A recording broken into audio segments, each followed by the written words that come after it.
Chapter 43:10. He did not alarm those people.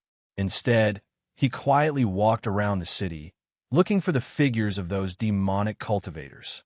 When he saw a group of 20 to 30 demonic cultivators breaking through a clan's barrier and fighting with the clan's people, a woman was killed, and a child who had just learned how to walk fell among the corpses and cried. Seeing that the clan's people did not care about the child at all, a knife flew out from the hand of a demonic cultivator and shot towards the child. He immediately flew out, blocking the sharp knife with the fan in his hand, and, at the same time, picked up the child. "Woo! Woo woo! Mother! Mother!" The child cried and reached out to pounce on the corpse of the woman on the ground. Seeing this, Du Fan sighed in his heart and handed the child to an old man at the side. "Take good care of this child." As soon as he finished speaking, his figure flashed, and he killed the devil cultivators in front of him one by one. With his strength, the strength of these devil cultivators was nothing in front of him. In less than half an incense stick's time, there were 20 to 30 devil cultivator corpses on the ground.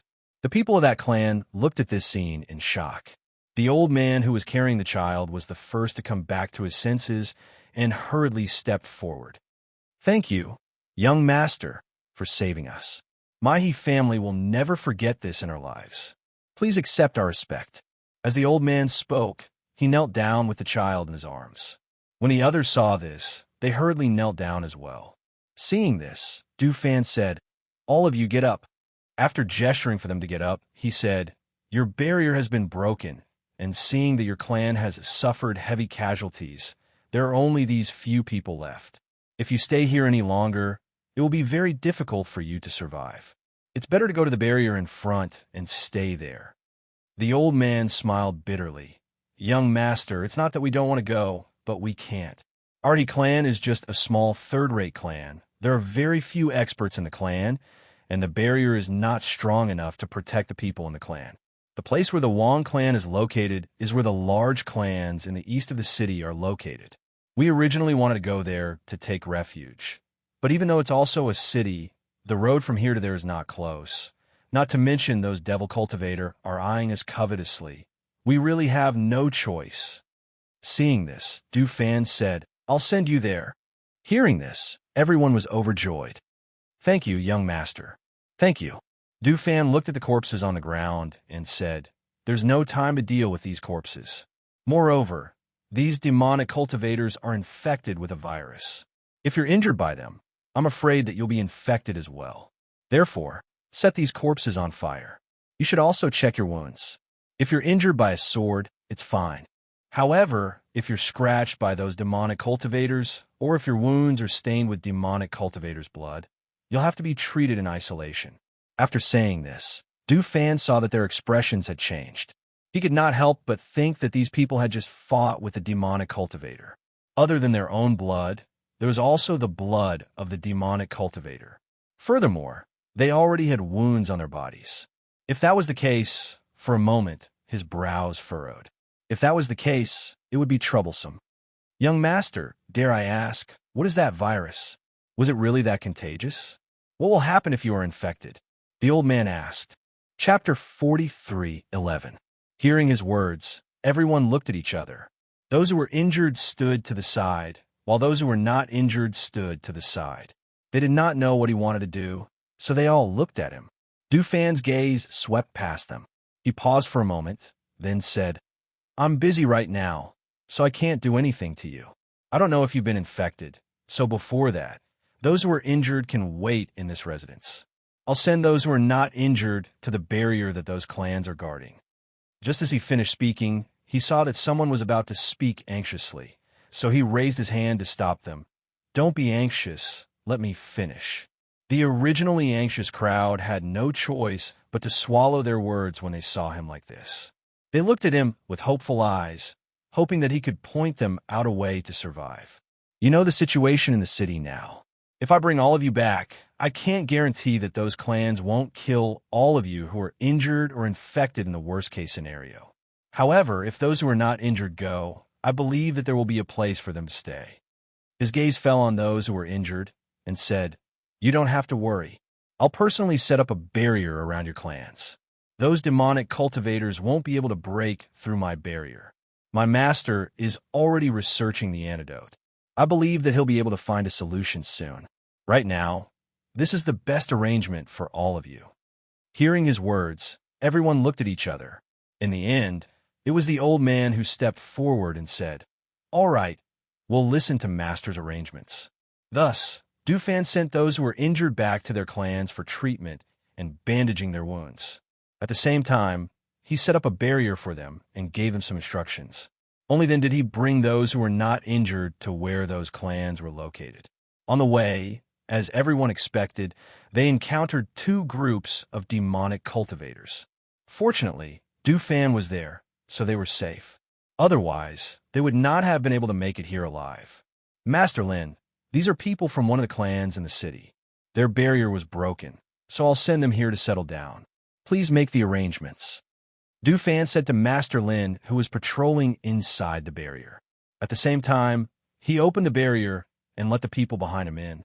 Seeing this, the Lin family head said, "Young Master Du, don't worry. I will make arrangements for them."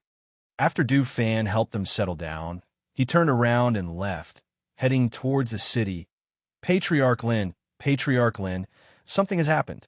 Not far behind, a cultivator hurried over. Patriarch Lin glanced at him and was startled. He hurriedly asked, "Steward Luo, what happened?" "Lin family head, that Miss Yi." The person came forward and whispered into his ear, quickly explaining the matter.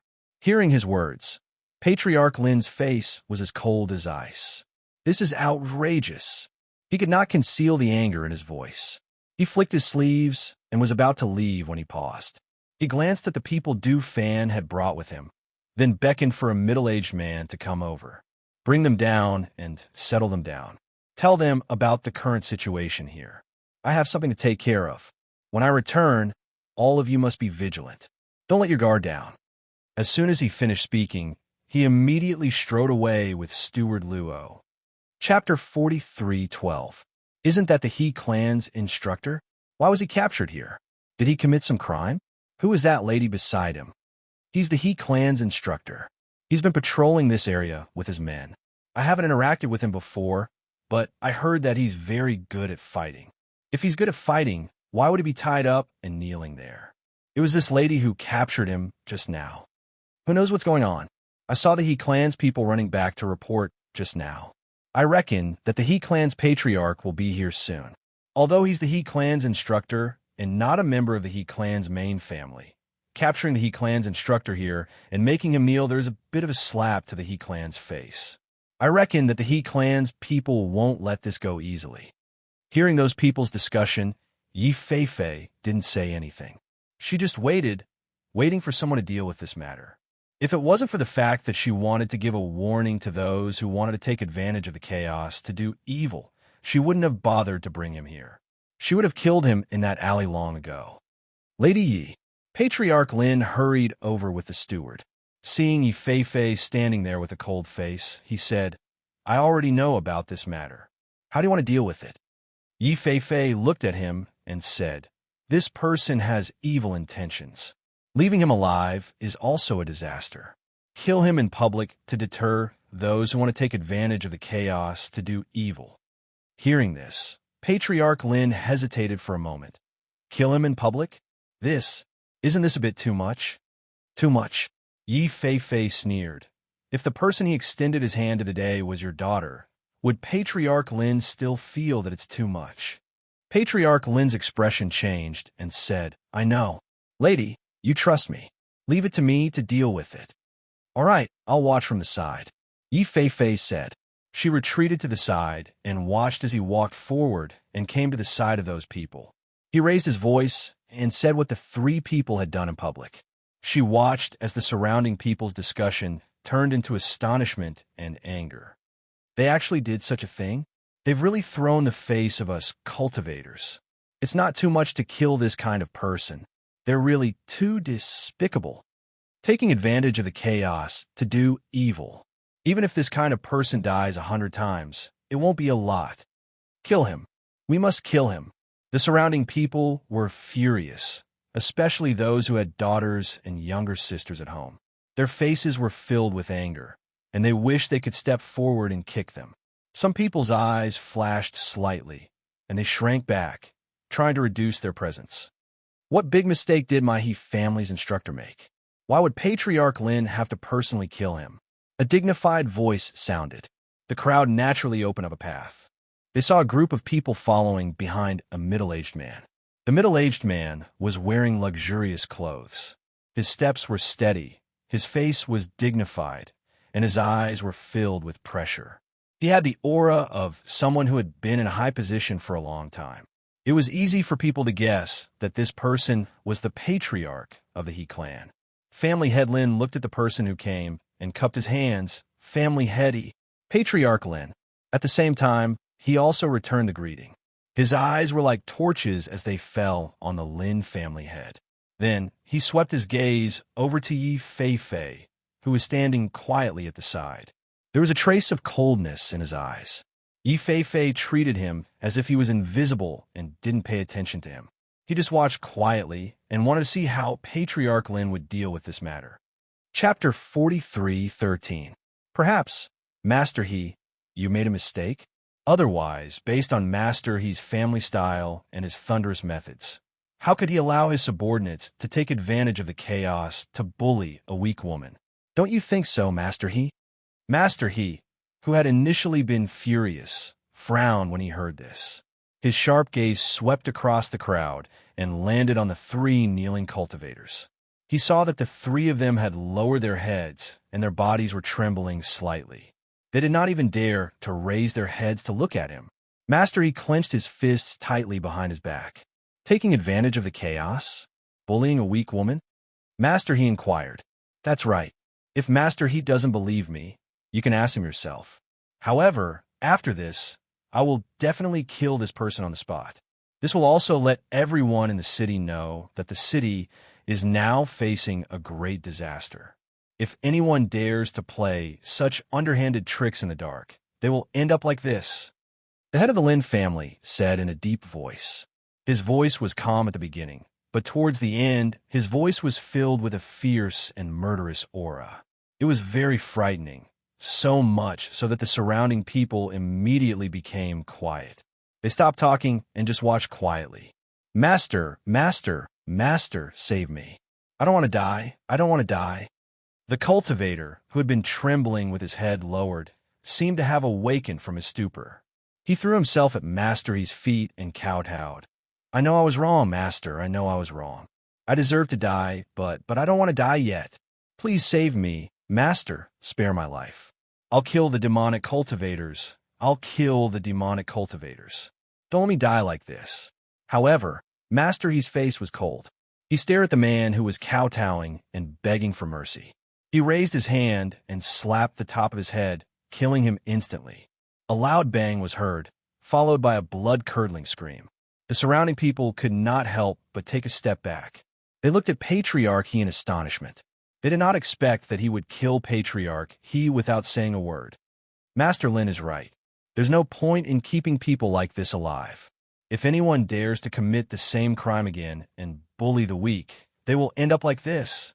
His gaze swept across the crowd and finally stopped on Yi Fei.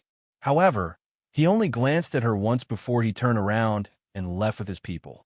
Seeing that Lin Fan had directly killed them, it saved them a lot of trouble. After the Lin family head looked at the corpse, he walked towards the two people who were paralyzed with fear and crippled their cultivation. Then, he ordered people to take them away and clean up the corpses on the ground. Perhaps it was because this bloody scene was too shocking that everyone was unable to regain their senses for a long time. If this had happened in the past, they probably wouldn't have dealt with it so seriously. However, it just so happened that the situation was like this, and there was a woman of unknown origin watching over them. At this moment, some of the people who originally had evil intentions saw this scene, and all of them stopped thinking about it. They didn't have the guts to commit a crime in such a situation.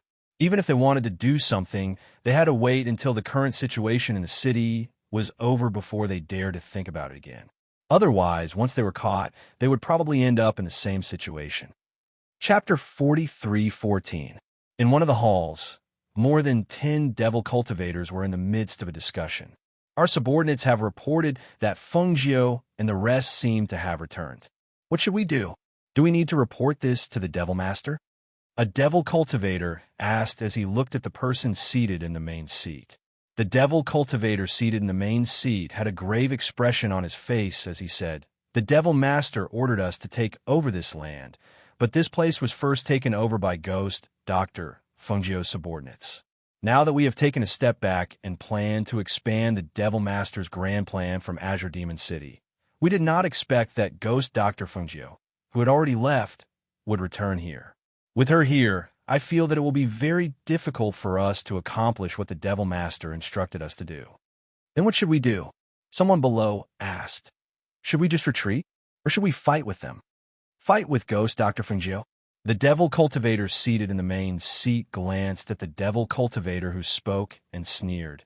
"You think too highly of yourself and us. Do you know what kind of person that Feng Jiu is? Fight with her? Can you even get close to her? Not only can we not get close to her, we can't even get close to the people around her. This Feng Jiu and the people around her are really that powerful? Could it be that not a single one of them is weak?" The devil cultivator did not believe it. The ghost Dr. Feng Jiu's name has shaken the world. Even if the devil lord were to go against her, he wouldn't have the confidence to defeat her. As the saying goes, there are no weak soldiers under a strong general. As the ghost doctor, her alchemy skills are rare in the world. Everyone around her was personally trained by her, supplemented by pills. Do you think those people are weak? The devil cultivator seated in the main seat paused for a moment before continuing. Ghost Dr. Feng Jiu's 8 great Phoenix Guards are all stronger than us. However, these 8 people did not come out with her. Right now, only Du Fan and Lung Shuang are by her side, and there is also a woman of unknown origin.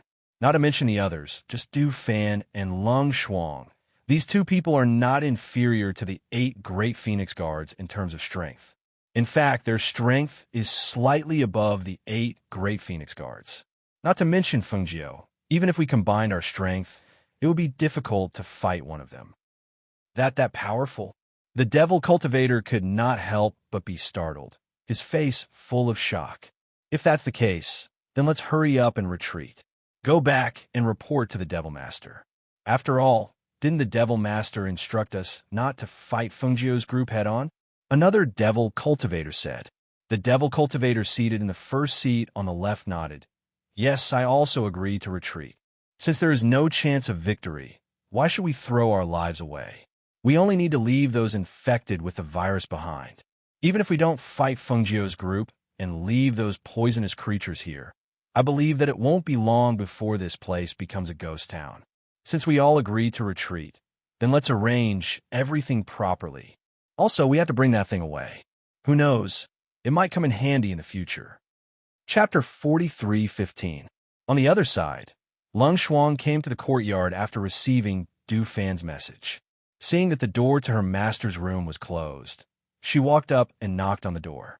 Master, Feng Jiu was researching the antidote for the virus. When she heard Lung Shuang's voice from outside, she didn't even raise her head and said, "Come in." Knowing that she was researching the antidote, she wouldn't disturb her unless it was something urgent. Since she was here, it must be something urgent. Master, Du Fan sent a message. Please give me your orders. Lung Shuang walked in and explained the situation to her. After hearing Lung Shuang's words, Feng Jiu said, "Let Du Fan do it. Also go and lend him a hand." Then Master's place. Lung Shuang hesitated. If she left, there would be no one to guard Master's place. Feng Jiu smiled. "Don't worry about me. This is the Wang residence. Without my orders, they won't come in. Go. Don't miss the opportunity." Yes. Only then did Lung Shuang respond. She turned around and walked out. Her black figure flashed and quickly disappeared into the night. At the same time, Du Fan received Lung Shuang's message and knew that her master had asked her to come over and help.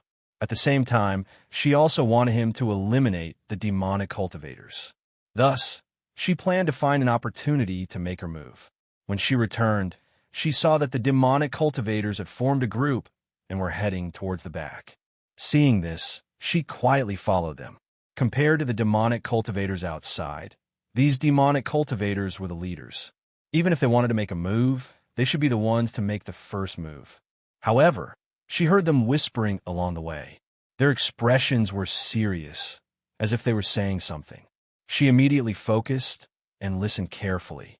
When we brought that vicious beast here, the virus that the Devil Lord planted in it wasn't as strong as it is now. Now that the virus is fermenting in its body, I'm worried that we won't be able to get close to it. Don't worry, it's trapped in the black iron cage. It won't be able to escape. We just need to bring it back to the spaceship. After all, it wasn't their contracted beast. If they wanted to carry the poisonous beast away, they could only carry it.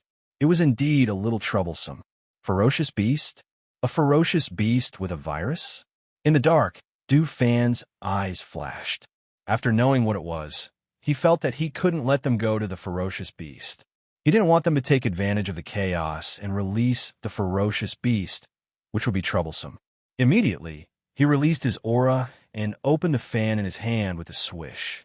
As he waved the fan in his hand, a cold light as sharp as a blade flew out with a swish and attacked the dozen people. Danger! Some people sensed the killing intent behind them and immediately shouted to dodge. However, there were also some people who couldn't dodge in time and died on the spot. Screams and cries of alarm rang out. The residence, which was originally considered peaceful, was suddenly thrown into chaos. Especially when the leader saw the person who appeared in the night. His expression changed, and he cried out in alarm. Not good. It's Feng Jiu's powerful subordinate, Du Fan. Run! Du Fan stood high in the night sky and looked down at them from above. When he heard the leader's words, he laughed coldly. You didn't take the path to heaven when there was a path to hell, when there was no door to hell, when there was one. You want to escape after causing so much chaos in Azure Demon City? Do you think you can escape? Chapter 43:16. When the devil cultivators heard that it was Du Fan, one of Feng Jiu's subordinates, their expressions changed. The panic in their hearts caused them to immediately think of escaping. Thus, in the midst of their panic, corpses were struck by the air blades and fell to the ground. Streams of blood spurted out from their bodies and splattered all over the ground. The aura of death spread through the air. The smell of blood and the terrifying killing intent caused everyone to tremble in fear. However, after the leader of the devil cultivators calmed down and regained his senses, he saw that Du Fan was alone and immediately shouted, "Calm down. Everyone calm down. He's alone. If we join forces to deal with him, we won't have a chance of survival." When they heard the word survival, the devil cultivators who had panicked quickly calmed down and retreated. They surrounded the leader of the devil cultivators.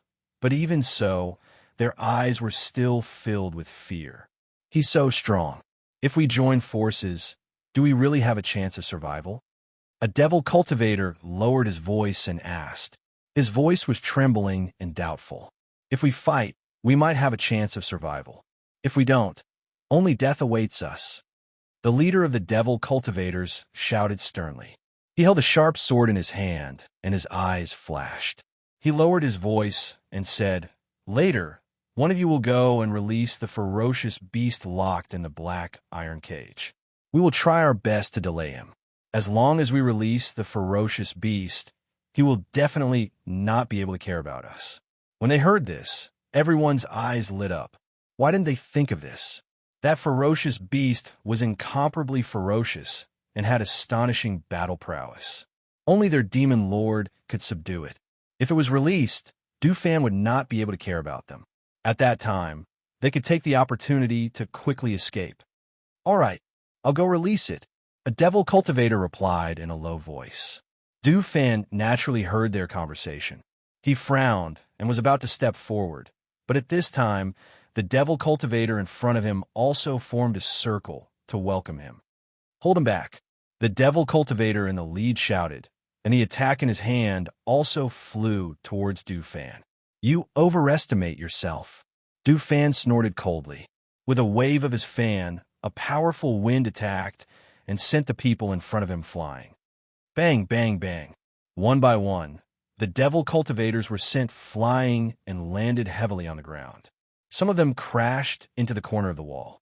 The blood in their bodies surged, and they spat out a mouthful of blood. Just one direct exchange of blows was enough to let them clearly understand the disparity in strength between the two sides. Against such a strong cultivator, not to mention exchanging blows, even if they used all their strength, they would not be able to block his attack. He's a divine king. A devil cultivator widened his eyes in disbelief. He could not believe that Du Fan was a god king expert. Is it strange to be a divine king?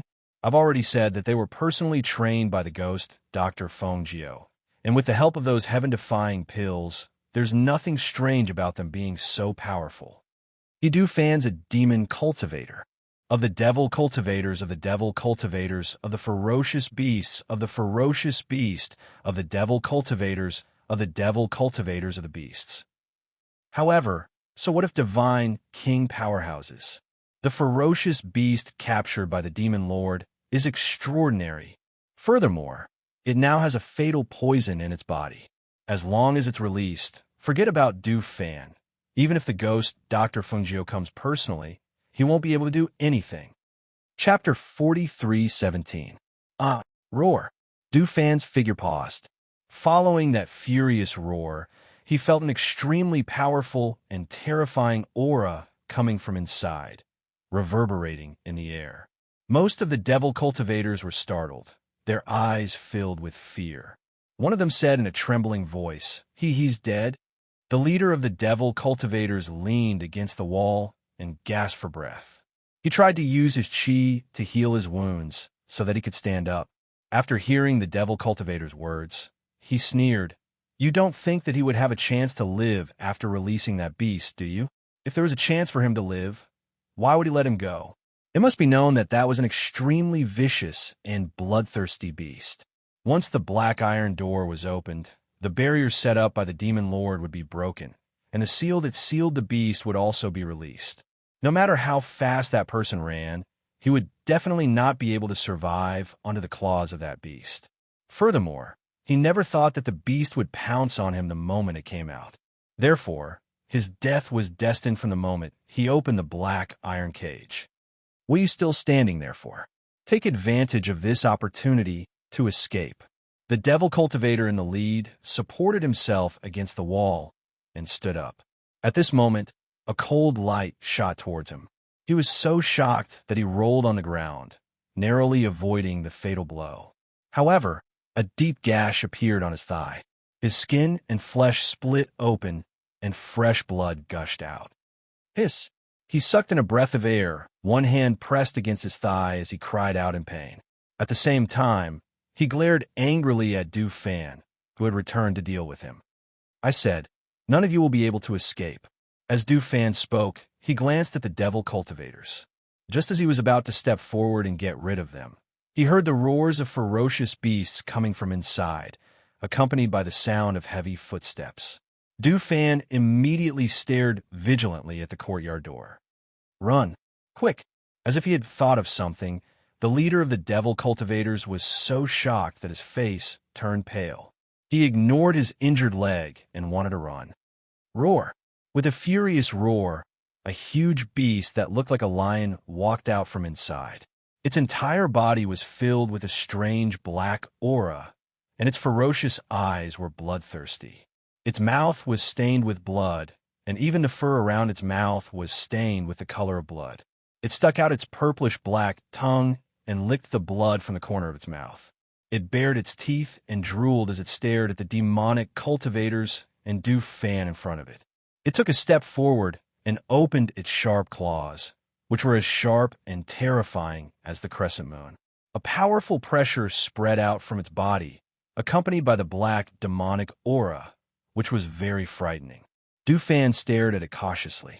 His eyes were stern. This ferocious beast was extraordinary. Even with his strength as a god king, he felt pressured before its sharp claws and presence. His vital energy began to ripple because of the demonic aura from the ferocious beast. This was no ordinary ferocious beast. How strong was its combat prowess? Therefore, he didn't attack immediately. Instead, he observed. Roar! With a furious roar, the figure shot out like a ghost. It was unbelievably fast. The target of the vicious beast was not Du Fan, but a demonic cultivator closest to it. By the time the surrounding people reacted, the huge beast had already pressed its claws against a demonic cultivator's body. Chapter 43:18. Crack. The sound of bones breaking could be heard. The dying demonic cultivator's body twitched, and his head drooped down weakly. That ferocious beast's sharp claws lightly swiped and flipped that person over. Its sharp claws swiped down from his chest to his abdomen. Wherever the claws swiped, his clothes were torn apart and his flesh was torn apart.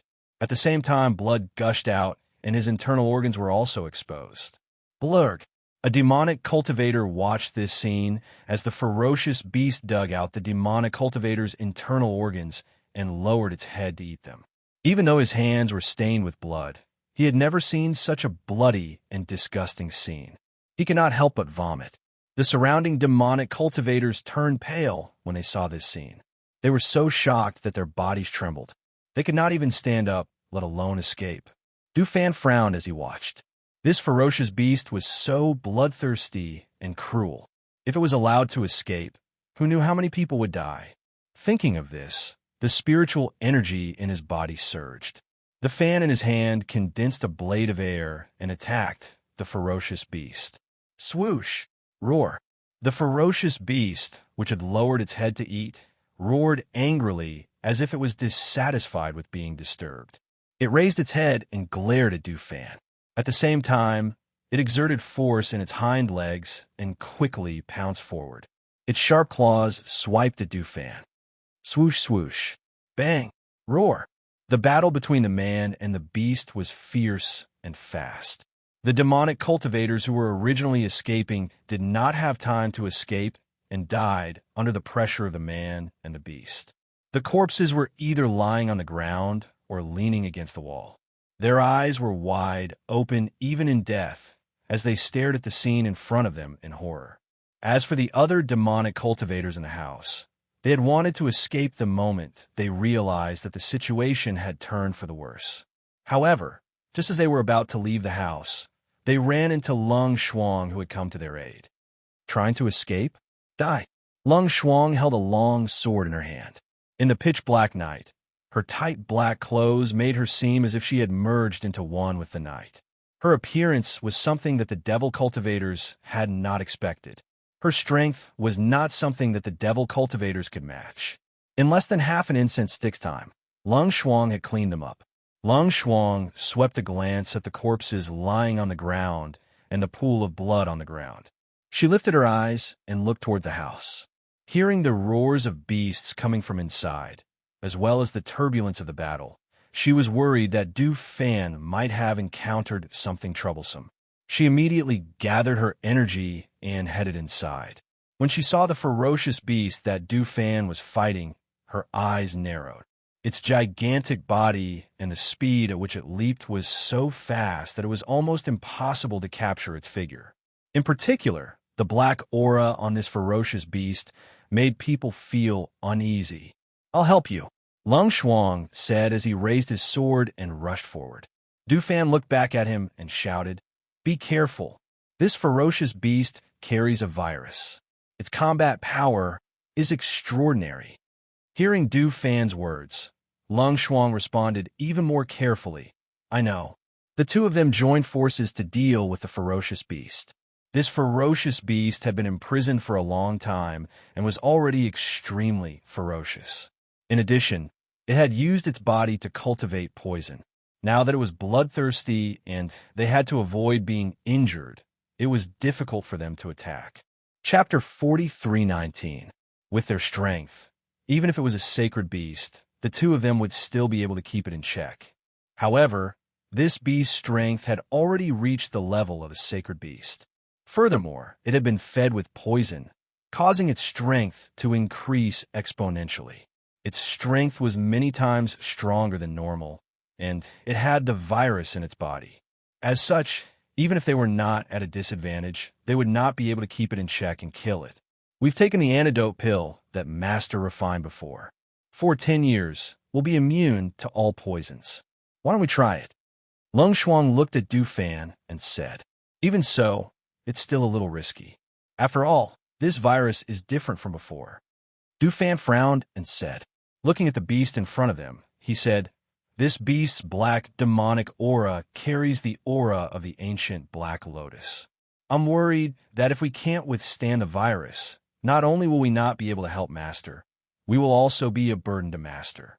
At that time, if something happens to the two of us due to the virus, the consequences will be unthinkable." Hearing this, Lung Shuang fell silent, thinking of the situation of the Long family head. If the two of them were to become like that, then Master would really be too busy to deal with it. "Then what do you have in mind?" she asked, looking at the beast roaring and gnawing on the corpses of the demonic cultivators. Dufan's eyes flashed and said, "Since we can't fight in close range, then we'll attack from afar." "Let's do this." After listening to his plan, Long Shuang nodded. "All right." As soon as she finished speaking, she took a deep breath and dashed to the other side before attacking the ferocious beast. The beast that was gnawing on the corpses felt the sharp sword aura coming and jumped to avoid it. With a low roar, it pounced towards Lung Shuang. On the other side, Dufan tossed the fan in his hand into the air. He gathered chi in his hands and poured it into the fan. The fan instantly grew several times bigger. After spinning in the air, it attacked the ferocious beast. The two of them were engaged in an intense battle with the beast. At the same time, Fengjie was coming over. She had heard the roar of a sacred beast in the Wang family and was worried that something might have happened to Dufan and Lung Shuang, so she wanted to come over and take a look. Before she could reach them, she could already hear a roar coming from the darkness of the night. Just from the sound alone, she knew that Dufan and Lung Shuang had not yet taken down the roaring beast. For such a powerful beast to appear in such a place, there was no other explanation other than the help of a demonic cultivator. She raised her chi and sped up. When she got closer, she saw the corpses of the devil cultivators strewn all over the ground, as well as the stench of blood that filled the air. She looked up into the air and saw Dufan's fan enchanted artifact above the mansion. With a whoosh, it slashed downwards like a sharp blade. The ferocious beast seemed to have dodged it. The air blade, surging from the fan, slashed downwards, causing the ground to tremble. Although they couldn't see what was inside, they could hear the sound of impact and rumbling coming from inside. The battle was very intense. She gathered her chi and jumped onto the wall. When she saw the scene inside, her eyes narrowed. Chapter 43:20. Bang! Roar! There was a loud crash, followed by a beast's roar. Its sharp claws attacked the nearby Lung Shuang. At this moment, Dufan's fan slashed across the beast's back. It was as if a sharp knife had sliced through the beast's skin and flesh, causing fresh blood to gush out. After the beast roared, its speed at the Lung Shuang slowed down. Lung Shuang flew up on his sword. The sharp sword in his hand flew out towards the beast's forehead. With a whoosh, it pierced through the beast's body at a speed too fast to be heard. Bang! Roar! The beast's body exploded. Blood and flesh splattered all over the ground. Its shrill cry echoed in the air, lingering for a long time. The moment the beast exploded, Dufan and Lung Shuang dodged. After all the blood and flesh fell to the ground, they looked at Fengjie, who was standing on the wall. "Master," the two called out. "Are you hurt?" Fengjie asked. Her gaze fell on the two of them. "No," the two of them said as they came to her side. "Master, that ferocious beast was the source of the virus," Dufan said. Fengjie's gaze turned and fell on the ground. She said thoughtfully, "There's also the aura of the ancient Black Lotus." It seemed that the Devil Lord's strength had increased significantly after obtaining the ancient Black Lotus. Furthermore, he had mixed the ancient Black Lotus with a virus to harm the world. It was obvious that the danger he posed was not to be underestimated. "You two get rid of all the demonic cultivators in the city. Isolate the infected people. I need to go back and research the antidote. If there's anything you can't solve, come back and tell me," Fengjie instructed. After glancing at the two of them, she turned around and left. She was originally worried that they wouldn't be able to handle it, but now that the problem had been solved, she naturally had nothing to worry about. The demonic cultivators had been eliminated, and the source of the virus had been eliminated. The most important thing now was to research the antidote. The two of them complied and watched her leave. Then, they set the house on fire and rushed to other places. When Fengjiu returned to the Wang family, he saw Wang Yu hurrying in before he went to the yard. "Ghost doctor, my father's entire body is burning up. His eyes are red and veins are popping out all over his body. He's in a lot of pain. Quickly come with me to see him," Wang Yu said anxiously. She stopped Fengjiu, who was about to return to the courtyard, and quickly told her about her father's situation. "Let's go." Fengjiu responded and moved to the main courtyard, followed by Wang Yu. When he arrived at the main courtyard, he heard a series of fierce roars coming from inside. It sounded like a beast, yet not a beast, yet not a human. Fengjiu paused and slowly walked into the room where the voice came from. "I saw that my father's situation was not right, so I tied him up with a bundled immortal rope. But he looks like—" Wang Yu looked worriedly at her father, who was tied up on the bed. Fengjiu stepped forward and saw that her father seemed to be a beast. Two long, sharp teeth grew in his mouth. The skin on his face changed color slightly. His eyes were blood red. On the back of his hands, veins were popping out and his nails were growing longer. He looked like a beast. He wanted to struggle, but could not break free. Chapter 43:21. With the sprinkling of the green light, the Wang family head, who was originally restless, gradually relaxed. His blood-red eyes slowly closed, as if he had fallen into a deep sleep. The devil qi on his body gradually dissipated. Fengjiu's forehead exuded a trace of sweat. It seemed that mobilizing the cyan lotus consumed a lot of spiritual power. She withdrew her hand and saw that the evil spirit had weakened a lot. Then she turned to Wang Yu and said, "The evil spirit on his body is not gone. You look after him. I'm going to refine medicine." "Okay." Wang Yu saw that her father had fallen into a coma, and her ferocious expression eased a lot. She was also relieved. After sending her out, she went back to the room to guard. After returning to the room, Fengjiu set up a bounded domain and entered the space to adjust her breath.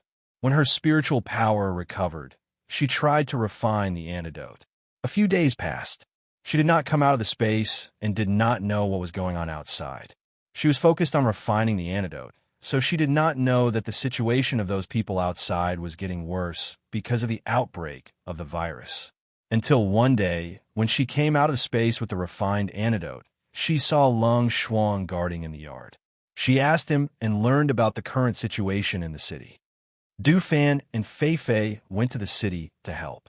In the past 2 days, some cultivators went crazy and could not stop them from hurting people. Some of them were killed. Lung Shuang told her about the situation. Hearing this, Fengjiu said, "I'll refine the antidote. Let's try the effect on family head Wang first, and then make plans." Then she stepped out. Lung Shuang followed her to the main courtyard and handed the antidote to Wang Yu. "Try this antidote." "Is this the antidote?" Wang Yu asked. Fengjiu glanced at her and said, "It depends on the effect. It may not be able to cure him. I have to observe the reaction after taking the antidote and then improve it. But you can rest assured that even if it can't cure the virus in your father, it can ease it a little. It won't be harmful. I believe in you," Wang Yu said, taking the antidote and feeding it to her father. Fengjiu watched, observing the reaction after taking the antidote and the effect of the antidote. At this time, in the city, 2 people on swords came from the sky. As the 2 people approached, the people in the city saw that they were 2 young men. "Who are you? Why did you come to Azure Demon City?" The middle-aged man who was patrolling in the city asked in a deep voice and raised his hand, signaling the team behind him to be on guard. The people who had come were Qi Kong and Luo Yu. Both of them had heard about the appearance of devil cultivators and had come to take a look. They saw that the entire city was on high alert. Everyone was on high alert. Moreover, the air was filled with devil qi and the aura of death.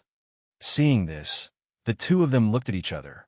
They did not descend from the flying sword. Instead, they stood on the flying sword with their hands behind their backs as they looked down at the middle-aged man. "Who is in?" Qi Kong asked in a deep voice. The pressure of an expert spread out from his body and covered the area below. Chapter 43:22. Why are you guys here? Just as the legs of the people below were trembling, Dufan's surprised voice came from not too far away. When they heard Dufan's voice, the middle-aged man and the others relaxed. When they felt the pressure on their bodies dissipate, they quickly stabilized their trembling legs and stood up straight. When Chi Kong and Luo Yu heard Dufan's voice, they were also stunned. When they looked in the direction of the voice, they saw Dufan holding a fan in his hand and Yi Feifei beside him. The two of them were striding towards them. Why are they here? Chi Kong and Luo Yu looked at each other, then descended from the sky and headed towards the ground. When they got closer, Luo Yu couldn't wait to ask, "Why are you two here? Where's Master? Is Master here as well?" Dufan smiled, the fan in his hand gently fanning himself. "Of course.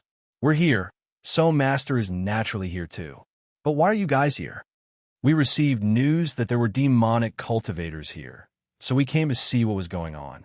We didn't expect to meet you guys before we even saw the demonic cultivators," Luo Yu said happily. "You guys have been gone for almost a year.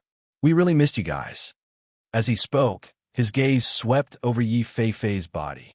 When he saw that her strength had improved a lot compared to before, he couldn't help but nod his head. He patted her shoulder and said, "Not bad, not bad. It seems that you have also worked hard during this period of time by Master's side. Your strength has increased a lot." Yi Feifei was also very happy to hear this. She bowed towards the two of them and called out, "Big Brother Chi, Big Brother Luo, it's great to see you guys. Where's Master?" Chi Kong asked, then glanced around. "What's going on here?" "Master is with the Wong family." Come, I'll take you to see Master and explain to you what's going on." As Dufan said this, he stepped forward and put his hand on Luo Yu's shoulder, then said to the middle-aged men, "They're our brothers. You guys continue. We'll take these two with us." "Oh, okay." The middle-aged man came back to his senses and hurriedly responded. After watching them walk away, he raised his sleeve to wipe the sweat on his forehead. On the way, Dufan briefly told Chi Kong and Luo Yu about what had happened here.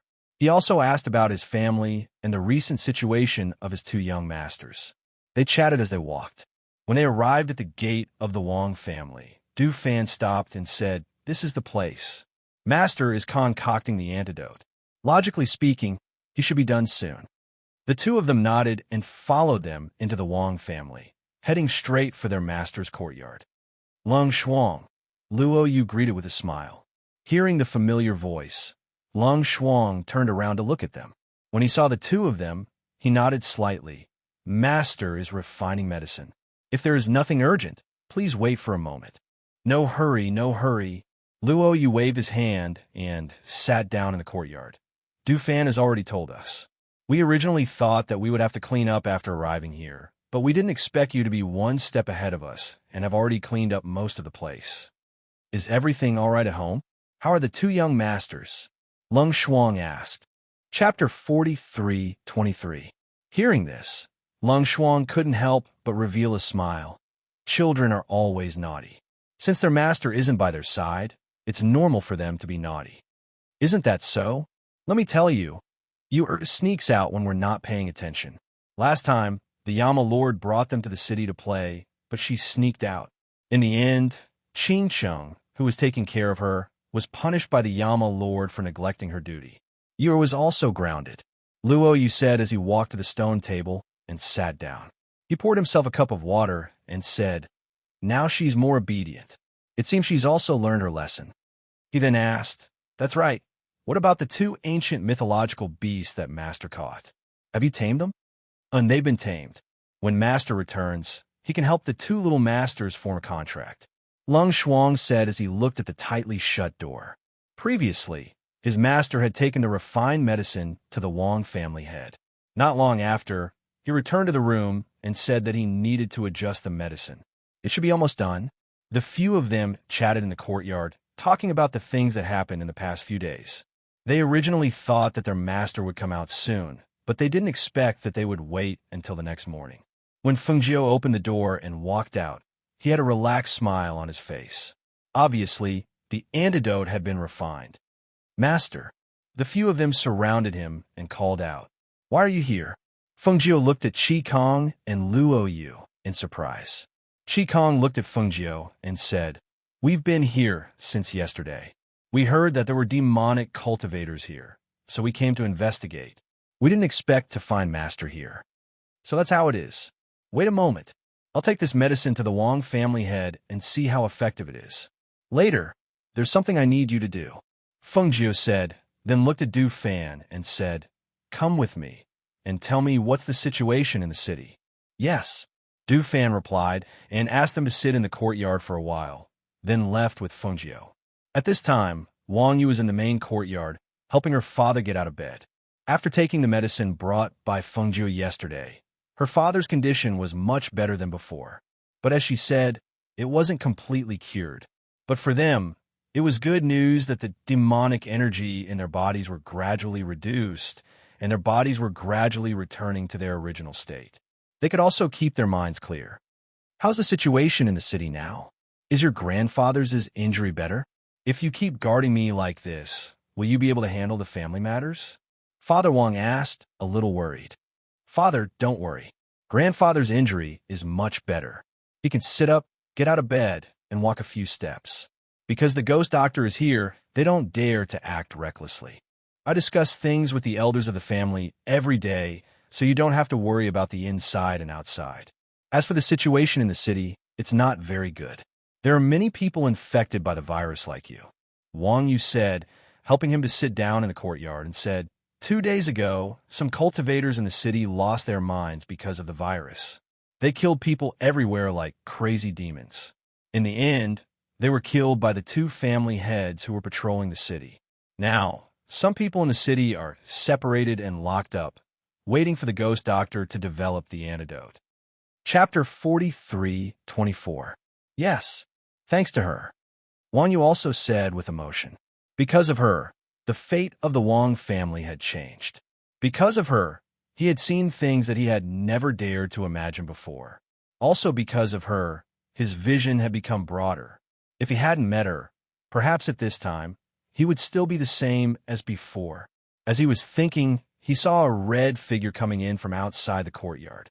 He hurriedly stepped forward and saluted, "Dr. Ghost." "Yes," Fengjiu responded, looked at Patriarch Wang sitting in the courtyard, and said with a smile, "It seems that you are in good spirits today. Thanks to Dr. Ghost, my body is finally better." Patriarch Wang said, and stood up with the help of the stone table. Wang Yu hurriedly came to his side to support him. "Sit down. I brought you the antidote." Fengjiu motioned and walked to the stone table to sit down. Hearing this, the father and son of the Wang family were delighted. Wang Yu hurriedly helped her father sit down and looked at Fengjiu. She turned her palm and handed over a bottle of potion. Patriarch Wang hurriedly took it and asked, "Do I drink it like this?" "Yes, take it like this." Fengjiu nodded. "Okay." Wang Yu responded and handed the potion to her father. Patriarch Wang took it, unscrewed the lid, and drank the potion in one gulp. Yesterday, when he took the potion, his consciousness was not clear. But now, when he took the potion, he felt a cool feeling go straight down from his throat and spread in his body. He could even feel the cool feeling with a touch of spiritual power flowing through his veins and into his blood. The black demon chi on his body evaporated and left his body bit by bit, disappearing into the air. His complexion gradually returned to normal as the demon chi dissipated. After about half an incense stick's worth of time, the demonic aura on his body had completely disappeared, leaving only his usual spiritual aura. Seeing this, Fengjiu smiled and reached out to feel his pulse. Then he stood up with a smile and said, "Okay, you will recover in a few days. I have something to do. That's all for now." Then he walked out. That's it. The Wang family head was dumbfounded. Du Fan smiled and said, "Otherwise, why do you think my master is called the Ghost Doctor?" As he spoke, he opened the fan in his hand with a schwa sound and strode out to catch up with his master. "Father, I'll take you back to rest. You take a good rest for 2 days. I'll go and see if they need any help." Wang Yu said. After helping her father in, she quickly went out. After Fengjiu returned to the courtyard, He said to Chi Kong and the others, "The antidote has been concocted, and its effects are not bad. The situation in the city is not good now. Go and arrange for the people to wait at the entrance of the Wong clan." Upon hearing this, Chi Kong and the others smiled. They immediately agreed and worked together. "Ghost Doctor, what can I do to help?" Wang Yu followed in and asked. Seeing him, Feng Jiu smiled. "Of course there is. Take me to your storehouse. After I prepare the medicine, I'll brew the antidote and send it to those people outside the Wong clan. The decoction can also detoxify." Wang Yu was slightly stunned because his father had taken a potion. Chapter 43:25. Hearing her words, Wang Yu immediately took her to the medicine warehouse to prepare the medicine and prepared 2 large pots to boil the medicine. Chi Kong and others went out. As soon as the news was released, those who had been desperate were all ecstatic and came to the door of the Wang family to wait. Yi Fei, who acted separately, flew to another place where the infected cultivators were locked up. However, she was stopped halfway. She looked at the man who was not a stranger to her and the group behind him, forming a circle around her. Her face darkened as she asked, "Patriarch He, what are you trying to do? I heard that your master has developed the antidote. Where do you want to go?" Family head, he stared at Yi Fei as he spoke. This woman disgraced the He family and forced him to kill the instructor of the He family with his own hands. She made the He family a laughingstock in the city. How could he not settle this account with her? "Of course, I'm acting on the order of my master to take the cultivators locked up to drink the antidote," Yi Fei said, holding the bow, an arrow at her waist with one hand. "I see. However, you can save a trip." A dark light flashed in his eyes, and he sneered. "What do you mean?" Yi Fei stared at him with a cold face. "Because I can give you a ride and save you a trip." As he spoke, his figure flashed and attacked Yi Fei at an extremely fast speed. Yi Fei's original strength was not strong. After following Feng Jiu, her strength improved little by little. After experiencing a lot of experience in attacks, this kind of improvisation was not a problem for her. She, who had been prepared, took 2 steps back. At the same time, the hand holding the bow at her waist took the bow, an arrow, and directly pulled it. The psionic power in her palms surged. Even if she did not put the arrow on the bow, she shot out a fierce airflow. Clang! The arrow that she pulled back released a sharp stream of air. That stream of air was like a crescent moon blade as it attacked Patriarch He in front of her. At the same time, taking advantage of the fact that the other party dodged, she stretched out her hand and a golden arrow appeared in her palm. She quickly knocked the arrow and shot it out. Swish! This arrow wasn't aimed at a fatal spot. Instead, it pierced through his shoulder with lightning speed. With a whoosh, it shot toward another cultivator behind him. Hiss! Both Patriarch He and the cultivator behind him gasped. Not to mention the cultivator behind Patriarch He. Even Patriarch He himself didn't expect Yi Fei's speed to be so fast. He also didn't expect the arrow to be so fast that even he couldn't dodge it. With one hand covering the bleeding wound on his shoulder, his expression darkened. "Take her down." Yi Fei was standing 10 meters away from them. When she heard Patriarchy's order, she shouted with a cold face, "Do you know my master's identity? You dare to intercept me halfway. Aren't you afraid that my master will take revenge on you?" "Ha ha!" Patriarch, he raised his head and laughed. Suddenly, his laughter stopped. He stared at her coldly and said, "I don't know the identity of your master, but I know that she has a great background and is very strong. But do you know why I brought people here to stop you?" Chapter 43:26. He paused. When he saw that she had pursed her lips and did not speak, he sneered, "I don't need to kill you with my own hands. You'll die a horrible death. Among those infected, some of them are so serious that they can't control themselves. I just need to throw you in and create an accident. Do you think that your master will find out that I was the one who caused your death?" Yi Fei stared at the malicious master He and fell silent for a moment. She then said, "You want to kill me just because of that instructor? That instructor clearly deserves to die. Why should you sacrifice your entire He family for the sake of a person like that?" "Ha ha ha ha ha. I won't sacrifice my entire He family. On the contrary, You'll pay with your life because of this. Because you've caused my he family to lose all face. You've caused my he family to be unable to raise our heads in the city. You've turned my he family into the laughingstock of the city. Yi Fei muttered softly when she heard Master He's bigoted words. Master is right. There are some people who can't be reasoned with. She looked at Master He and said, You can't kill me because you don't understand my master and you don't understand me either. As she spoke, she called out, Lightning, come out. Just as her voice fell, the crowd heard a flash of light shoot up into the sky as if a gust of wind was blowing from above.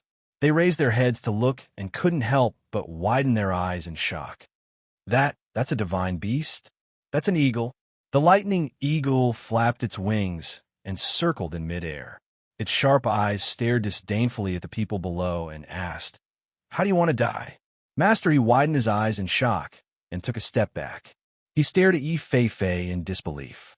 How could this little girl have a lightning eagle of such a level? His heart couldn't help but sink when he saw the coercion emitted by the lightning eagle. Just who was this little girl's master? How could this little girl, who didn't seem to have much power, have such a contracted beast? What are you still standing there for? Do it. Attack. At this moment, his heart tightened, and his entire being was like a taut string.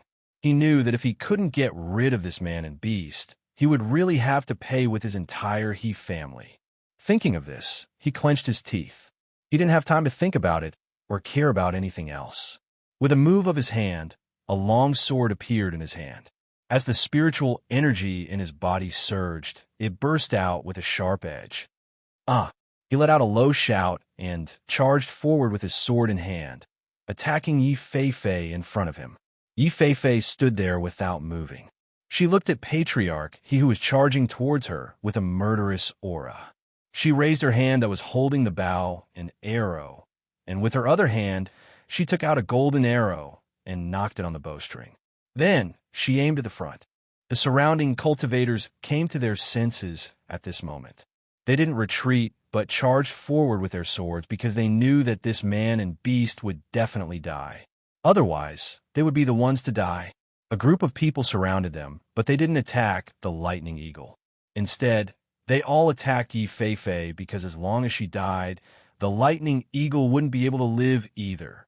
At the same time, on the other side, Dufan was slightly surprised when he saw the lightning eagle appear in the sky. After giving instructions to Master Lin, who was traveling with him, he gathered his energy and headed towards the lightning eagle. Chapter 43:27. On the other side, when Patriarch he saw that the situation was unfavorable to him, he no longer hid his strength. Instead, he sneered and took out a palm-sized turtle shell from his space and tossed it into the air. With a flash of light, the tortoise shell instantly expanded, trapping Yi Fei and himself inside at a speed that was too fast to be heard.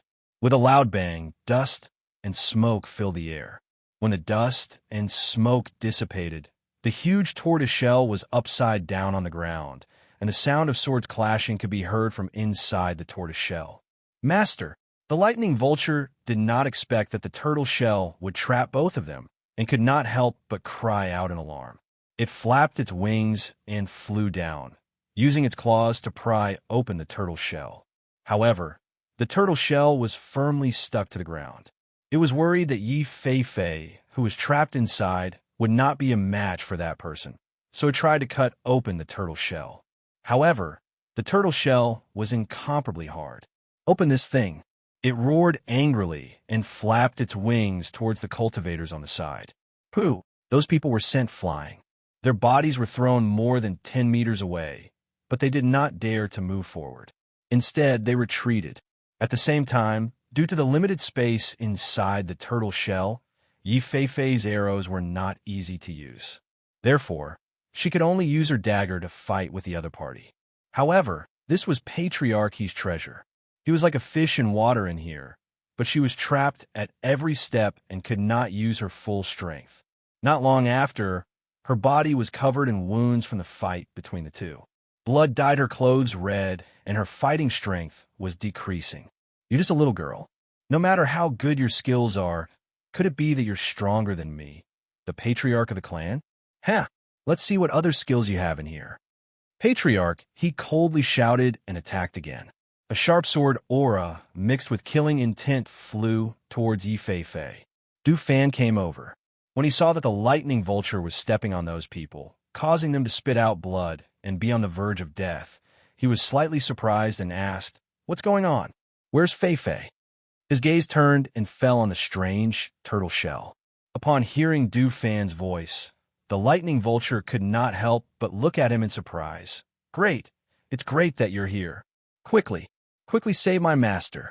She's trapped in that tortoise shell, and the human inside wants to kill her."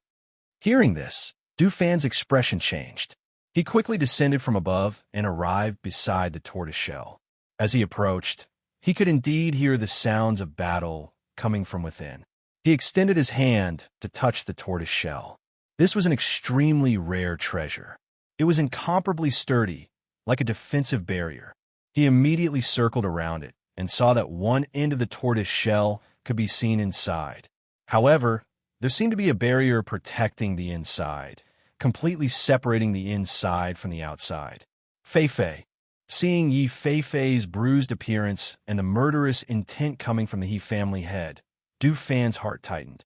He immediately condensed his spirit power in his palm and hit Bu Fang's turtle shell. Bang!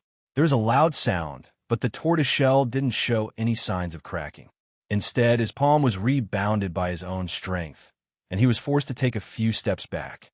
Seeing this, Du Fan's eyes narrowed. He gathered spiritual power in his palm again. This time, he knew that the tortoise shell would form a protective layer and bounce back the force of his attack. Thus, he directed his spiritual power toward the small opening in front of him. Bang! Chapter 43:28. The heavily injured Yi Fei fell into the tortoise shell and gasped for breath. When Patriarch saw that Du Fan was trying to break through the tortoise shell's defense, he clenched his teeth and stabilized his body before stabbing his sword towards Yi Fei. Seeing this scene, Du Fan's heart tightened and he cried out in alarm, "No!" Yi Fei leaned back and gasped for breath. She watched as he stabbed her with his sword. The wounds on her body were bleeding, and her stamina was getting weaker and weaker. However, at this moment, she let go of the dagger in her hand. Instead, she grabbed the bow at her waist and quickly nocked a golden arrow. Xiao! The arrow shot out like lightning toward the center of Patriarch He's eyebrows. That sword strike seemed to have exhausted all of her strength. After she shot out that sword strike, her hand weakly drooped down. As for Patriarch, his entire body was frozen in place. His eyes were wide open as he fell straight to the ground. Du Fan, who was outside, saw the scene inside. Only at this moment did he feel relieved. He let out a sigh of relief. Only at this moment did he realize that his back was drenched in cold sweat. Following Patriarchy's death, the mark on the tortoise shell also disappeared. With a flash of light, the tortoise shell flew up and landed on the ground. It spun a few times before it stopped moving. Fei. Du Fan quickly stepped forward to support her. "How are you? Are you all right?" As he spoke, he took out medicine to stop the bleeding and bandaged her wounds. I'm fine." Yi Fei gasped for breath as she spoke. However, as soon as she finished speaking, she fainted. Seeing this, Du Fan ordered the lightning vulture to return to her space and put away her arrow and dagger. He picked up Yi Fei and coldly swept his gaze over those people. He didn't say anything and left. What the hell was going on? When he returned, he would carefully settle the score with them. When the cultivators who had been trampled to the brink of death by the lightning condor saw the look in Du Fan's eyes as he left, as well as the death of their patriarch, all of their faces turned pale, and they were unable to regain their senses for a long time. Chi Kong and Luo, you brought everyone to the Wang clan with the help of the patrolling troops. Just as they were about to check on those who hadn't arrived yet, they saw Du Fan carrying the unconscious Yi Fei over with a cold expression. "What's going on?" Chi Kong and Luo, you were slightly surprised. They looked at each other and walked forward. "I'll tell you the details later. I'll take her to treat her injuries first," Du Fan said as he carried Yi Fei past them and quickly entered the palace. Seeing his nervous look, The two of them raised their eyebrows. Luo Yu joked. These two seemed to have developed feelings for each other. They used to hate each other when they met. Chi Kong smiled and said, feelings develop over time. It's not like it hasn't happened before. As he said this, he patted Luo Yu's shoulder and walked towards the other city lords. Luo Yu stayed behind to keep an eye on the people outside, while Chi Kong brought his people to walk around the city. In the palace, after Du Fan sent Yi Fei back to her room, he went to find Lung Xuan. I'll have to trouble you to treat her injuries, Du Fan said to Lung Xuan. Lung Xuan looked at Yi Fei, who was lying on the bed with a pale face and many wounds on her body. He asked in surprise, who hurt her? Who would dare to attack them in this city? The patriarch of the He clan. Du Fan looked at Yi Fei on the bed and said slowly, take care of her here. I'll have to deal with the He clan. Chapter 43:29. Hearing this, Du Fan turned and left. He ordered the servant to bring in some water before leaving. Lung Xuan helped Yi Fei change her clothes and apply medicine. After re-bandaging her wound, she covered her with a quilt and got up to leave. As soon as she left the room, she saw her master coming in, so she went to greet her. Master, how is Fei? I heard that she fainted and came back injured, Feng Jiu asked as he walked forward. She should have been hit by a palm. It's considered quite heavy. The rest are all superficial wounds, but there are 2 deep wounds.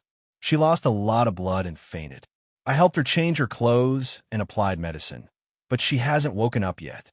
Lung Xuan paused, then continued. Du Fan went out to deal with it. He said it was done by the He family. Hearing this, Feng Jiu nodded. Since that's the case, you stay and take care of her. They'll take care of everything else, so there's nothing to be busy with. Yes, Lung Xuan replied. Thus, Feng Jiu went to check on Yi Fei. Seeing that she was fine, he turned and left, heading towards the Wang family's elders' courtyard. In the Wang family's elders' courtyard, Lin Jilin, who was taking care of him, saw Feng Jiu enter and bowed, calling out, Miss Feng.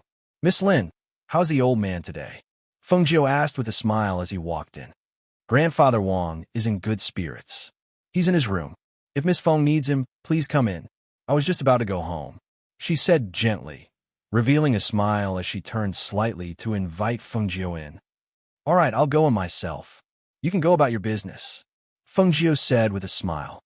Seeing this, Lin Jilin responded and left first. The ghost doctor is here? Old Master Lin walked out and smiled when he saw Feng Jiu. Ghost doctor, how come you have time to come to my place? I heard that now that the antidote has been developed, those infected people in the city are lining up outside the residence. Feng Jiu walked in and sat down at the table with him. Then he smiled and said, some of the medicine has been boiled, and some are still boiling. Wang Yu is keeping an eye on it. Nothing will happen. That's why I took the time to come and have a chat with you. If the ghost doctor could come here often, I would be extremely happy. He smiled as he poured her a cup of tea. We are indebted to you for taking care of us during our stay in the prince's mansion. Everything was prepared without a word. Speaking of which, we still have to thank the old master, Feng Jiu said with a smile. The ghost doctor's thanks is something that we cannot accept. Furthermore, you are my palace's guests. Naturally, we cannot neglect you. If you can stay here for a long time, it would be our palace's honor. The old ancestor of the Wang family stroked his beard and said with a smile. Now that his body had recovered, his face was rosy and he was full of energy. The matters in the city are more or less settled. So, I'm here to talk to the old master about what to do next. Feng Jiu smiled and looked at him, saying, I still have matters to attend to at home. I've already stayed outside for a long time, and it's time to go back. However, the city is in a mess now. If there is no powerful family to control it, there will be trouble soon. Chapter 43:30. Therefore, Feng Jiu told him her plan. Although Azure Demon City was large and there were many aristocratic families, after this incident, it would be in chaos. Maybe some practitioners would take the opportunity to do something. Therefore, she needed the Wang family to become the first aristocratic family in Azure Demon City. In this way, Azure Demon City would be under their jurisdiction, and she would not have to worry about any trouble in the future. The two of them chatted in the room. Outside the mansion, after drinking the medicine, the practitioners in a long line found a place to sit down cross-legged. When they felt the devil chi in their bodies gradually dissipating and their spiritual power gradually recovering, they cheered in surprise. They walked to the gate of the Wang family, bowed respectfully, and left together. They knew that there was a very powerful guest in the Wang family. Moreover, this guest had excellent medical skills.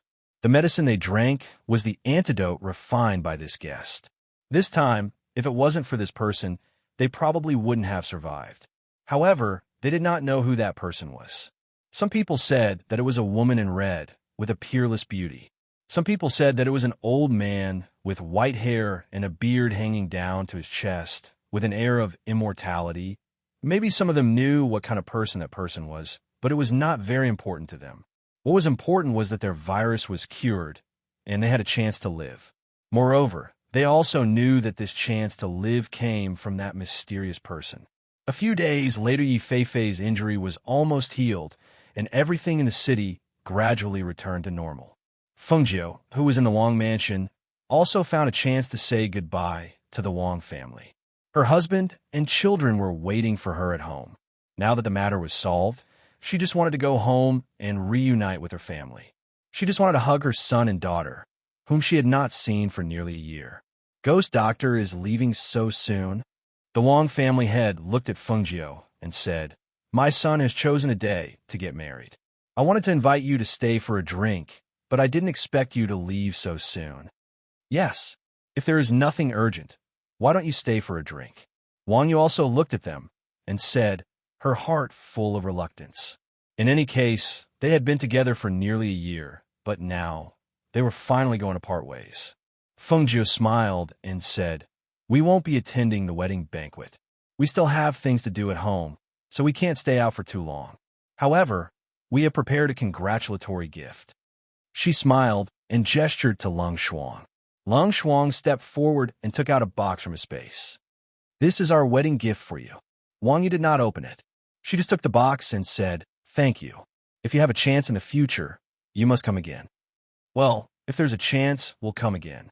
Fengjiu smiled and walked out. When he arrived at the front yard of the hall, he stepped on the rainbow-glazed feather and soared into the air. His red robe fluttered in the wind, looking unrestrained and dazzling. Du Fan and Yi Feifei looked at each other, then flew up on their swords and followed beside their master. Now, the matter had been dealt with. The patriarch of the He clan had died in battle, and the members of the He clan had moved out of Azure Demon City. The matter had come to an end. Chapter 43:31. "Daddy," the two little fellows called out in a crisp voice. Xinyuan Mose walked over and sat down at the table. He glanced at the items in their hands and said, "Put away your toys and take out your books. I will check your homework from yesterday." Thus, the two little guys hurriedly put away their toys and took out their homework from their respective spaces. They placed the homework in front of their daddy and sat down obediently. Xinyuan Mose looked at the two sets of homework placed in front of him and glanced at them. He then flipped through them unhurriedly. The two little guys were still young. If they were an ordinary family, they would probably only know how to play all day long and would not be exposed to such things at such an early age. However, as their children, they naturally started earlier than others because of their different background. Both sets of homework were written with a brush. Every stroke was regular, and it could be seen that they were written with heart. Mu Chen's handwriting was neat and tidy, and the strokes were heavy. But Yu Er's handwriting was smaller, and some of the strokes were a little crooked.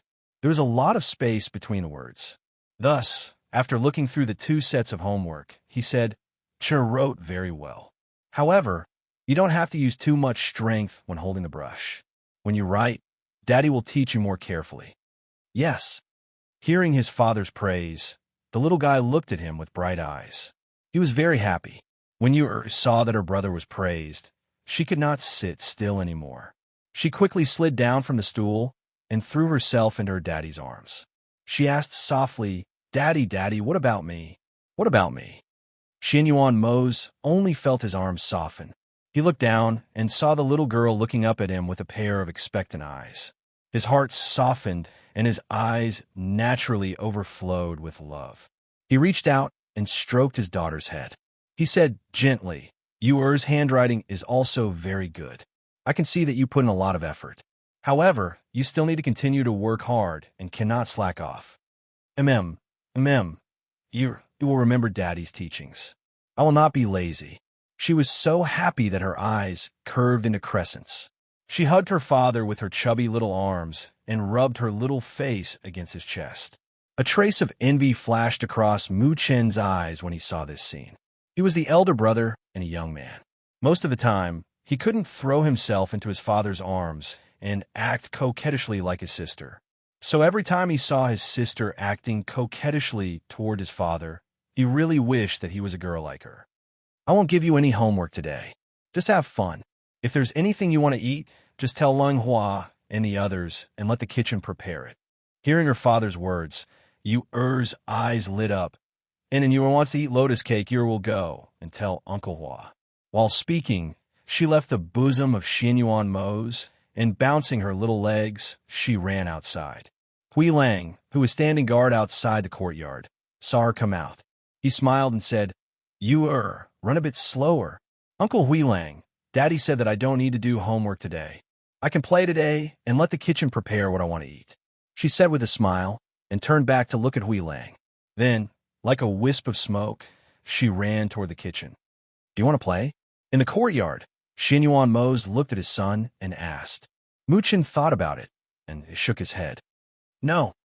Chapter 43:32.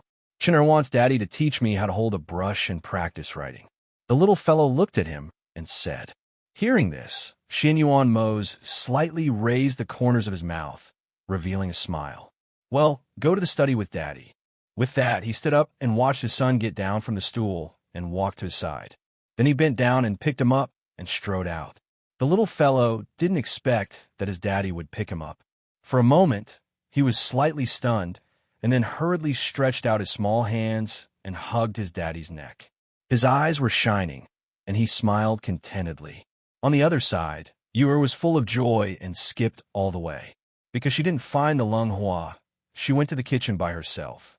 However, when she passed by the rockery, she tripped over a stone on the ground and lost her balance and fell forward. "Ah!" she exclaimed. Before she could react, her body had already fallen forward. Her hands rubbed against the ground, and a little blood oozed out. Her little face turned pale. She only felt that her knees and palms were burning. It was very painful. She looked around and saw that there was no one around. Therefore, she stood up by herself. "Oh, it doesn't hurt, it doesn't hurt." She blew at her scratched palm and comforted herself. Because her hand was injured, she couldn't pat off the dust on her body and check on the injury on her knee. So she stood for a while and then limped back to where she came from. Qin Xin and Bai Qingsheng heard that Yama Lord exempted Yuer from today's homework and said that she could let the kitchen prepare whatever she wanted to eat. Knowing that she was going to the kitchen, they walked and chatted as they walked to the kitchen. But they didn't expect that halfway they would see Yuer with her palms spread out and limping over. Seeing the blood seeping out from her knees, as well as the blood on her palms, the complexion of these two people couldn't help but change, and they immediately stepped forward. "Yuer, what's wrong?" Seeing them, Yuer stopped her footsteps, and with a trace of forbearance, she softly said, "Yuer, you fell down. My hands and knees are very painful." It's okay. I'll help you apply some medicine." Qin Xin quickly comforted her and carried her back to the courtyard with Bai Qingsheng. In the main courtyard, although Xianyuan Mose and Mu Chun had gone to the study, Hui Lang was still standing guard outside the courtyard. At this time, he saw that little Yuer, who had been bouncing around a moment ago, had been carried back. Her knees and palms were bleeding, and her little face was deathly pale, so he hurriedly stepped forward. "What's going on? You were fine just now. How did you get hurt in such a short time?" "She fell down. First I will help her clean up the wound and apply some medicine," Qin Xin said.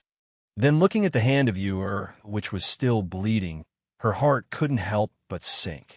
There was something wrong with this situation. Generally, even if one fell down and scraped the skin and bled, the wound wouldn't be bleeding like now. After all, the scraped wound wasn't deep, but Yu-Er's wound was still oozing blood from the time they discovered it. Go and invite Yama Lord. Qin Xian carried Yu-Er and quickly entered the courtyard, leaving behind a sentence to Hui Lang. Oh, okay. Hui Lang blanked out for a moment, then turned around and walked towards the study. Chapter 43:33. Qin Xian quickly cleaned the wound on her palm and said to Bai Qingcheng, cut it open at the knee. Okay. Bai Qingcheng stepped forward to help and carefully cut open the knee of the trousers. It was originally wearing a pink dress with a pair of white long pants inside. But at this moment, there was a blood stain on the knee of the white pants she was wearing inside the dress. Especially when Bai Qingcheng cut that piece of cloth on the knee, it revealed a small wound caused by the abrasion of the sand and stones. It was reasonable to say that this kind of wound would not bleed for a while, but that small wound was still bleeding.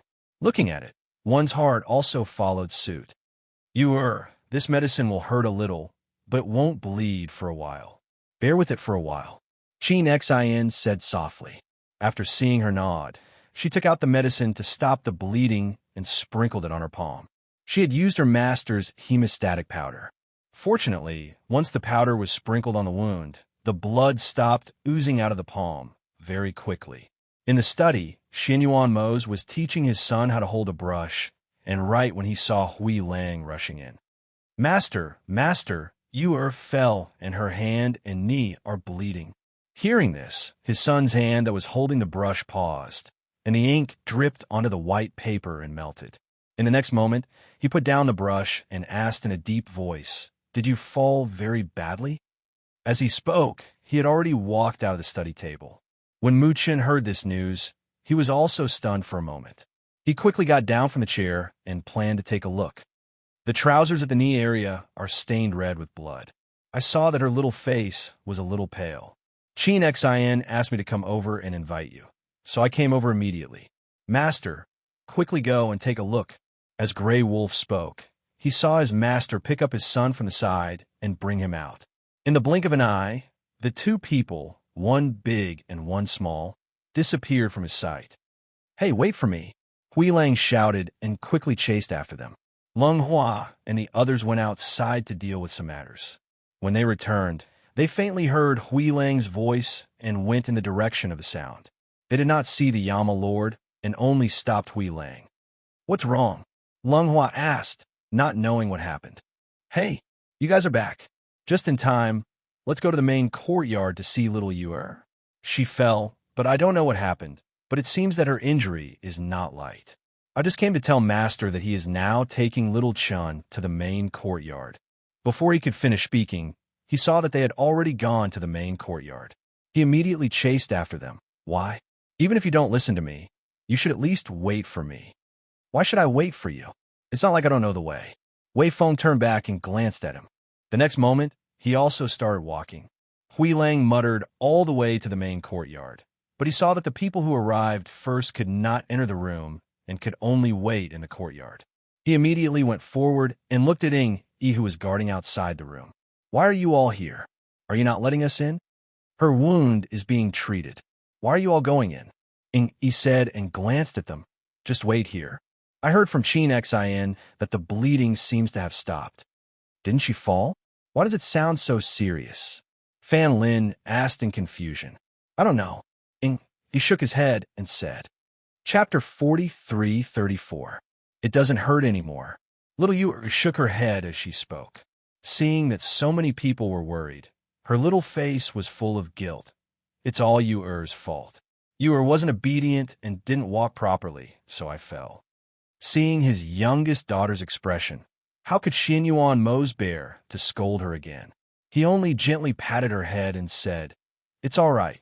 After applying the medicine, you'll be fine very quickly. Next time, pay more attention when you walk and don't fall again. And Yu-Er responded. She didn't know if it was because she had lost a lot of blood, but her little face was still pale. Moreover, there was a bit of tiredness on her little face. She leaned into her father's embrace and quietly watched them bandage her wound. Younger sister, if you want to sleep, then sleep. We'll stay here to accompany you. Little Myokin said. Because her hand was injured, it wasn't good for him to hold her hand. Therefore, he followed his father's example and stood on his tiptoes as he stretched out his little hand and gently patted her head. Be good. You'll be fine after sleeping. Hearing their voices, the little one slowly closed her eyes and fell asleep in her father's embrace. When the people in the room saw that she had fallen asleep, they also softened their voices. After Chin Xn finished bandaging the wound on her knee, she lowered her voice and said, Yama Lord, let little Yu sleep. Let's go outside. I have some things to say. Hearing this, Xin Yuan Mose glanced at his daughter, who was sleeping while leaning against him. He saw that she didn't seem to be sleeping very well, as if her wound was hurting. From time to time, she would wrinkle her little eyebrows. Therefore, he reached out and pressed her sleeping acupoint, wanting her to have a good sleep. He carefully took off her outer clothes and placed her on the bed. After covering her with a quilt, he indicated for them to go outside to talk. When the people waiting in the courtyard saw them come out, they first bowed to Xin Yuan Mose, Yama Lord. Xin Yuan Mose responded and walked to the stone table to sit down. He looked at Chin Xin and said, Speak. Yes. Chin Xin looked at the others and nodded slightly to Fan Lin. Then she said, When I was treating the young master's wounds, I felt a little strange. Bruises usually ooze blood and quickly stop bleeding. The young master's palms and knees were not seriously scratched by the gravel and sand, but the small wounds kept oozing blood. It was very strange. Has the bleeding stopped? Fan Lin asked. I used the hemostatic medicine refined by Master, and the bleeding stopped. Chin Xin said. Hearing this, everyone exchanged glances. Guillermo asked, Won't everything be fine if the bleeding stops? Why do you say it's strange? It's because the amount of blood flowing out from the wound is much more than the amount of blood flowing out from a small injury from a fall. This in itself isn't right. However, I can't put my finger on it. I just feel that something isn't right. That's why I'm a little worried about Little Master's body. Chin Xin said with a frown. Before Master left, he repeatedly told them to take good care of the two young masters and also told them about the serious situation. They had been very careful and careful. However, she didn't know how to deal with this strange situation. Little Mu Chun stood at the side and listened. He didn't understand some of the words they said and didn't know what they meant. He only knew that it seemed that his sister's bleeding so much was a very serious matter. Chapter 43:35. Yes. Chin Xin and Bai Qingsheng looked at each other and responded. After instructing them, Xin Yuan Mose and Mu Chun went into the room to accompany Yu. When the people in the courtyard saw them enter the room, they motioned for Chin Xin and Mu Chun to go outside talk. Yu just fell down. Is that all? Weren't you with her at that time? Fan Lin asked. Chin Xin shook her head. No, we met her halfway. She stood up and walked back. When she saw us, she didn't cry even though she fell down. Her little face was pale and she was enduring it. Then she paused and said, What do you think is the reason? That wound doesn't look serious. When she wakes up later, I'll check it for her. Fan Lin said, and then said, Yama Lord asked you to guard Yu. Take good care of her. Don't let anything happen to her, lest Master comes back and worries. And I know. Chin Xin nodded and looked back at the closed door. She couldn't help but sigh in her heart. We received news from Chi Kong and Luo Yu that they met Master.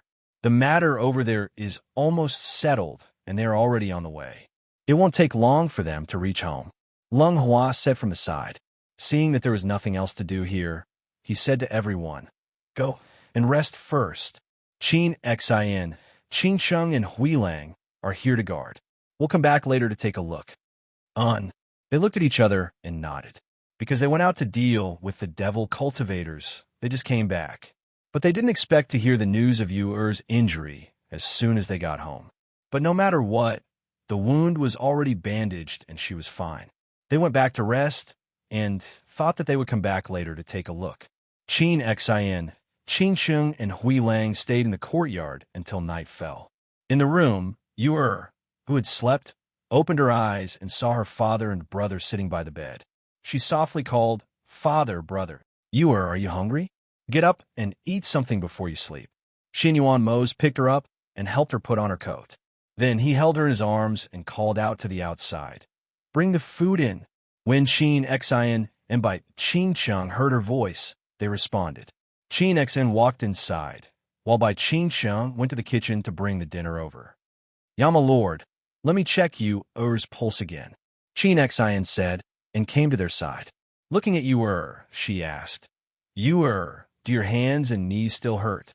You thought for a bit, then blinking her pair of beautiful big eyes, she softly said, "Not very painful. I'll change your dressing tomorrow.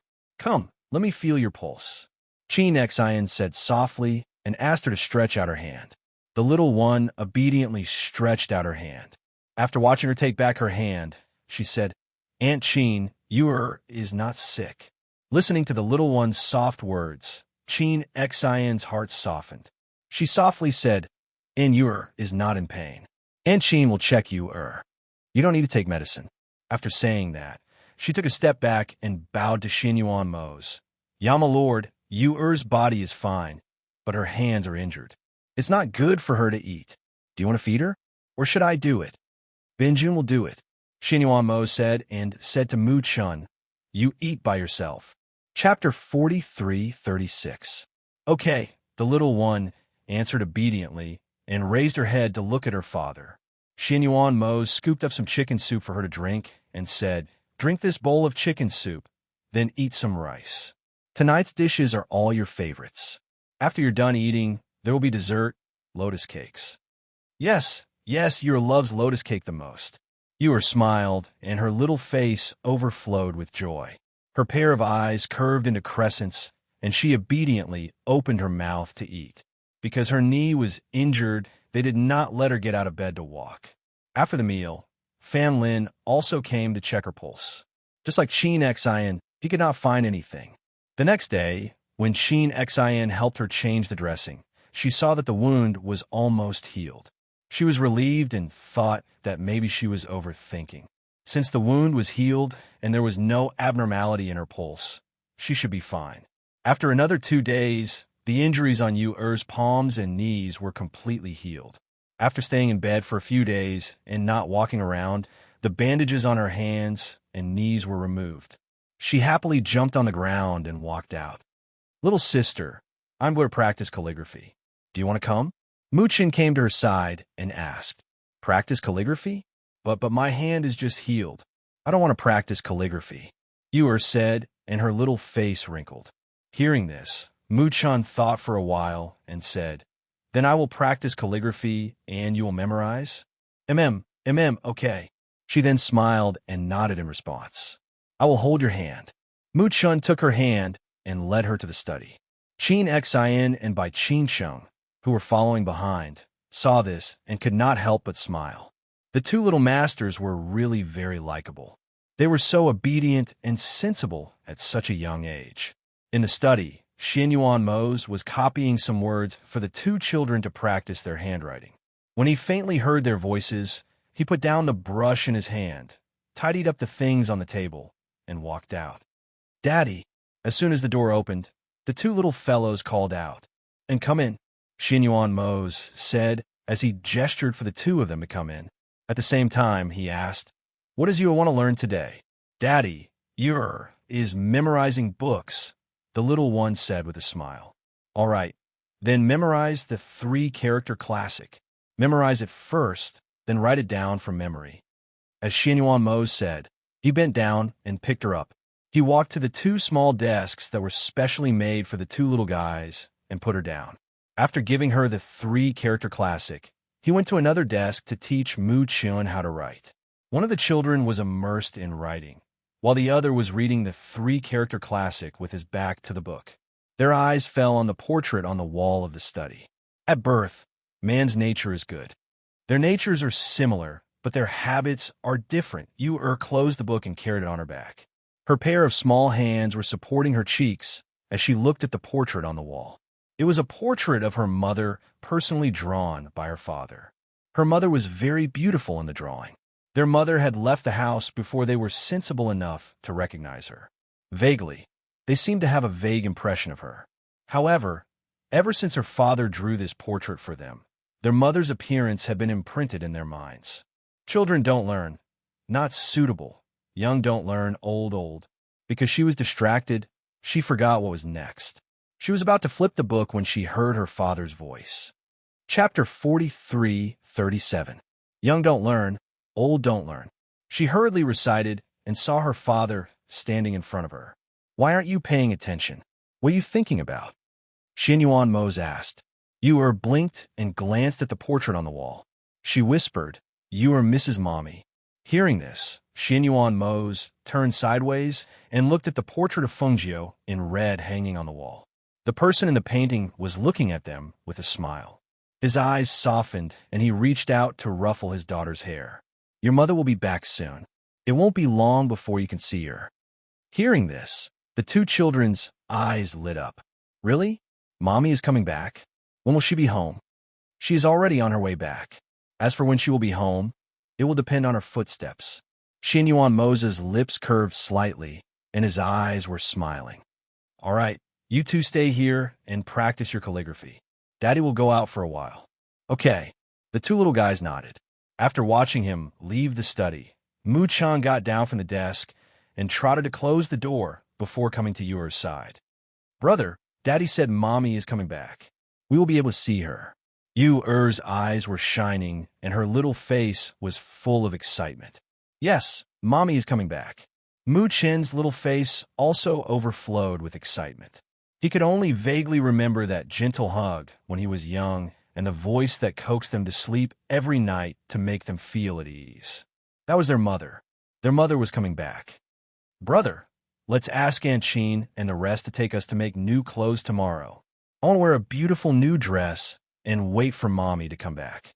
Hearing this, Mu Chen looked down at his little robe and said, The clothes we are wearing are very new. He thought for a while and said, But we can make a few more sets. He also wanted to wear the best clothes in front of Mommy. The two little guys discussed in the study. In the afternoon, they played around in the residence.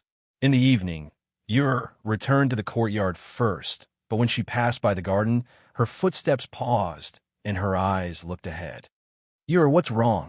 Qin Xin and Bai Qin Cheng both asked and looked ahead, but there was no one. Yuer blinked her eyes and looked in front, then looked at Qin Xin and Bai Qin Cheng. She said, There seems to be someone in front. Someone's there. The two of them were slightly taken aback before they laughed. You must be mistaken. Apart from us, there are only a few servants in the mansion. Outsiders are not allowed to enter. Furthermore, we didn't see anyone in front of us. Yuer blinked and did not say anything. How about this? You bring back to the courtyard first. I'll go to the kitchen and bring the food over. Bai Qin Chang said. All right. Qin Xin smiled, then holding Yuer's hand. Yuer, let's go, let's return. Oh. Yuer responded and continued to walk forward while holding her hand. While walking, she looked around. The sky was dark in the evening, and a gentle breeze blew, bringing a chill to her body. She could not help but shrink a little. What's wrong? Are you cold? Qin Xin stopped and asked. Yes, there's a breeze. It's so cold, the little one said and looked up at her. Chapter 43:38. Yuer answered, and hugging her neck with both hands, she shrunk her whole body into her bosom, only using the corner of her eyes to look all around. Qin Xin carried Yuer back, and when she walked forward, her eyes swept all around, but she indeed didn't see anything. Although she was puzzled in her heart, but she didn't say anything and just carried her back to the courtyard. Arriving at the courtyard, she put on another set of clothes for her and closed the doors and windows, then asked, Are you still cold? Not cold. Yuer shook her head and said with a smile. Hearing this, Qin Xin smiled. Then that's good. Aunt Qin, my mother is coming back. I'm very happy. Yuer pulled her sleeve and looking up at her with a smile, she said, Master is already on the way back. Perhaps it won't be long before she arrives home. At that time, you don't need to look at the portrait in the study room. Qin Xin said with a smile. Mother is coming back. Can I sleep with Mother every night? She blinked her eyes and asked. Hearing this, Qin Xin couldn't help but chuckle and said, Then you have to ask your father about this. Your mother has been gone for almost a year, and not only you, your father also misses her. So it's like this." She tilted her head and thought for a bit, then said, "Then we will sleep together as a family. I and my brother will sleep in the middle, and father and mother will sleep beside us." She excitedly clapped her hands, as if she was endlessly happy for her good idea. Bai Ching-chung came in with one hand holding something, and with the other hand, she pushed open the door and came in. Seeing Yor smiling so happily, she asked with a smile, "What are you talking about? So happy?" "I'm talking about Master coming back. Yor said that she wants to sleep with Master every night." Chin Xan said with a smile, then stepped forward and took the tray from her hand and put down the things. The two maids following behind also put down the things, then withdrew, leaving only by Ching-chung and Chin Xan in the room. "My father is not coming back to eat? What about my brother? Do they want to eat together?" You were asked while looking at both of them. "Yama Lord is still dealing with some matters. He told us not to wait for him. Mu-chun has already sent someone to get him. He should be here soon," Bai Ching-chung said as she scooped 2 bowls of soup.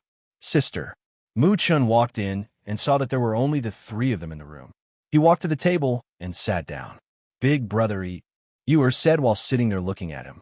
Chin Xin and Bai Ching-chung looked at the 2 children who looked exactly the same. They brought the stew to them and asked, "Do you need us to feed you?" "No need. I'll eat it myself," Mu-chun said as he sipped the soup with a spoon. Upon seeing this, Yor also shook her head. Yor can also eat by herself. She also imitated her brother and ate by herself. Chin Xin and Bai Ching-chung smiled and helped them pick up the food.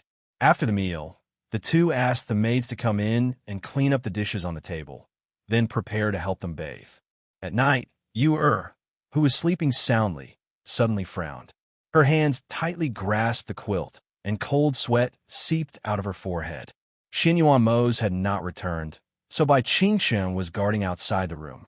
Chin Xian was guarding the table outside the room, and the one sleeping beside Yor on the bed was little Mu-chun. Chapter 43-39. Chin Xian, who was resting her face with one hand, was startled when she heard Mu-chun's voice. Instinctively, she stood up and walked into the room. "I'm here, what's wrong?" When Bai Ching-chung, who was standing guard outside, heard the commotion, she quickly pushed the door open and entered the room. "Aunt Chin, quickly take a look at little sister," Mu-chun said. Chin Xian came to the bedside and saw Yor's pale face. Her face was scrunched up, and she kept mumbling, "No, no, no," as if she was having a nightmare. She quickly called out softly, Yor, wake up, wake up." At this time, Yor's whole body seemed to have fallen into darkness. She did not know where this place was, only that it was dark and gloomy. In the air, there were sounds that made her afraid. What a good innate spiritual body. It smells so good. Ha ha ha. A ghost approached her and sniffed, revealing an intoxicated and excited expression. She stuck out her tongue and licked the corner of her mouth. Looking at this little meatball-like person, she wanted to get closer, but she seemed to be afraid of something and could not get close to her. "Go away! Go away!" Yor shouted loudly and started to run. She kept running forward. "Daddy, Daddy, save me! Daddy!" Yor is very scared. Daddy, she had been raised by Xinyuan Mo since she was young. In her extreme fear, the only person she could call out was the person she relied on the most. However, no matter how much she called out, her father did not appear. "Father, father." Yor is so scared. Yor is so scared. "Father." When Xinyuan Mo heard the report that something had happened to Yor, he immediately rushed to the main courtyard.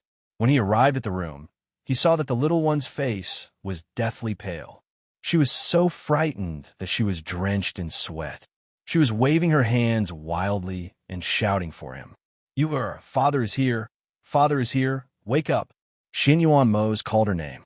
His big hand held her waving little hand and called her name. However, no matter how he called, the child did not wake up. Bai Ching-chung, who was at the side, was also anxiously looking at Yor. She wished she could do something to help. But just at this time, she saw blood was flowing out from Yor's body. She was so startled that her heart jumped. "Bleed, bleed!" Her voice trembled. and she felt dense uneasiness in her heart. Hearing these words, everyone's heart sunk, and they who were surrounding the bed looked towards Yuer's body. Sure enough, they saw traces of blood seeping out from her calf, arm, as well as chest, as if she had been cut by a wind blade.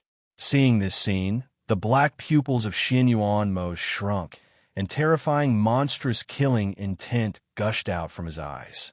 Then he immediately condensed pure yang aura in his palm and pressed it against Yuer's chest. Everyone who was standing at the side did not dare to breathe, but each and every one of them held their breath and looked at the little person on the bed. They heard her calling for father, then calling for mother, then calling for pain, and then calling for fear. They felt as if their hearts were being cut by a knife, and they wished they could be in her place. Mu Chun tightly pursed his lips and clenched his little fist as he looked at his sister's appearance. His little face was tense, and there was unconcealable worry in his eyes. He did not know what happened to her, but he knew that her situation was not very good. He wanted to help her, but he didn't know how to. Chapter 4340. PFFF. Woo, Daddy. You also woke up at the same time as she vomited a mouthful of blood. She cried and threw herself into her daddy's embrace. Her trembling little body tightly hugged him. Daddy is here. It's okay, it's okay. Xian Yuan Mo's hugged her and gently patted her back with one hand. Little Mu Chan saw that his sister had woken up and finally relaxed. His originally tense body also relaxed. You all go out first. We will help you, to treat her wounds. Qin Xin said to everyone who was surrounding the room. All right. Wei Feng, Grey Wolf, and the others replied, and then they glanced at each other before walking out. Mu Chun, let's go out. Lung Hua stepped forward and led Mu Chun, who was sitting at the corner of the bed, out. Xian Yuan Mo's wiped the blood from the corner of Yuer's mouth. Seeing that her white underwear was stained with blood, he said, Yuer, Daddy will take a look at your wounds. But he saw that the little girl was tightly hugging him and didn't let go. She buried her head in his bosom, and her body was still slightly trembling.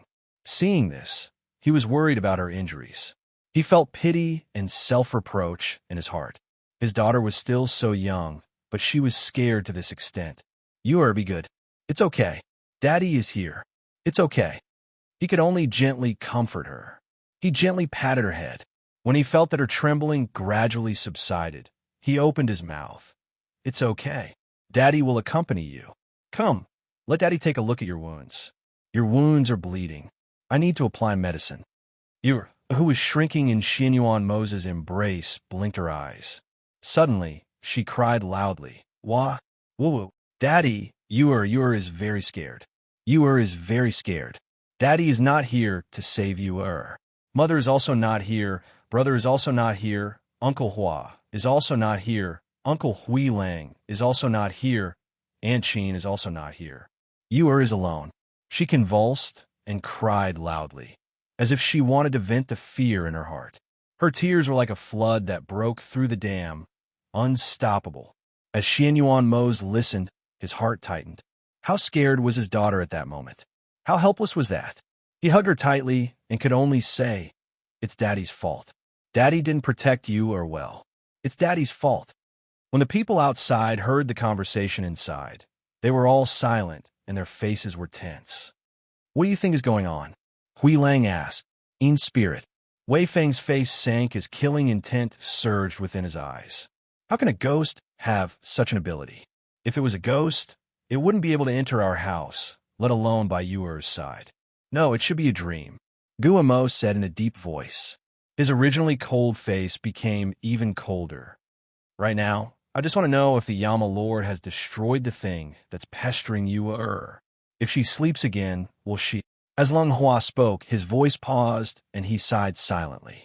Fan Lin frowned and said, It seems to have started from that fall a few days ago.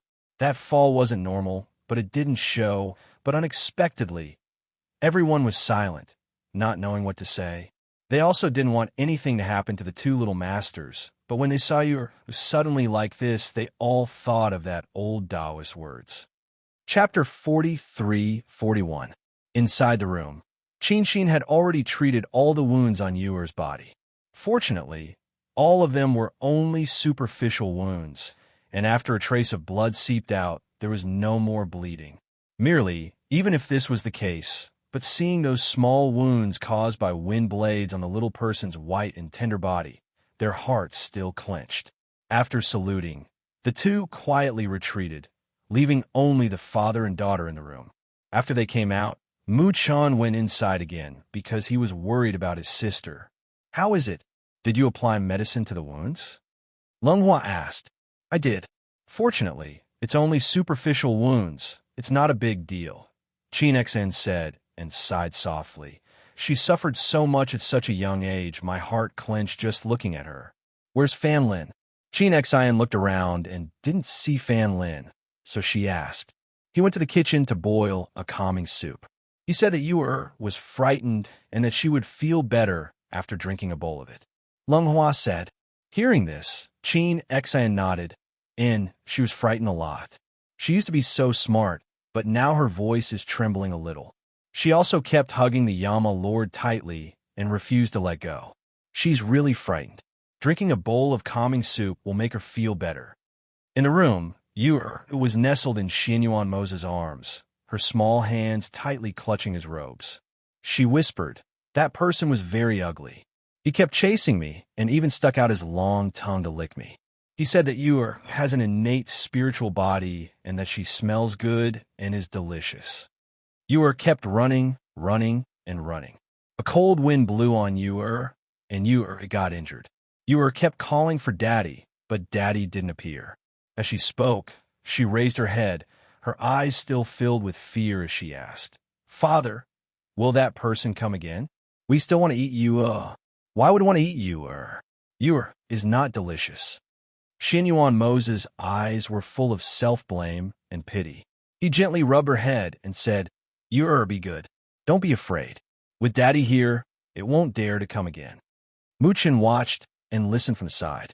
He understood some of it, and some of it he didn't. So he asked, "Daddy, what is that?" Xianyuan Mose looked at him and then at his daughter in his arms and said, "Yu, it's a ghost. It's not a human, but an evil creature. Yu, don't be afraid of it because it can't get close to you. Yu, I'll teach you a set of skills to protect yourself. Yu, you have to learn it diligently." Then he looked at Mu-chan. "You should also listen carefully and learn."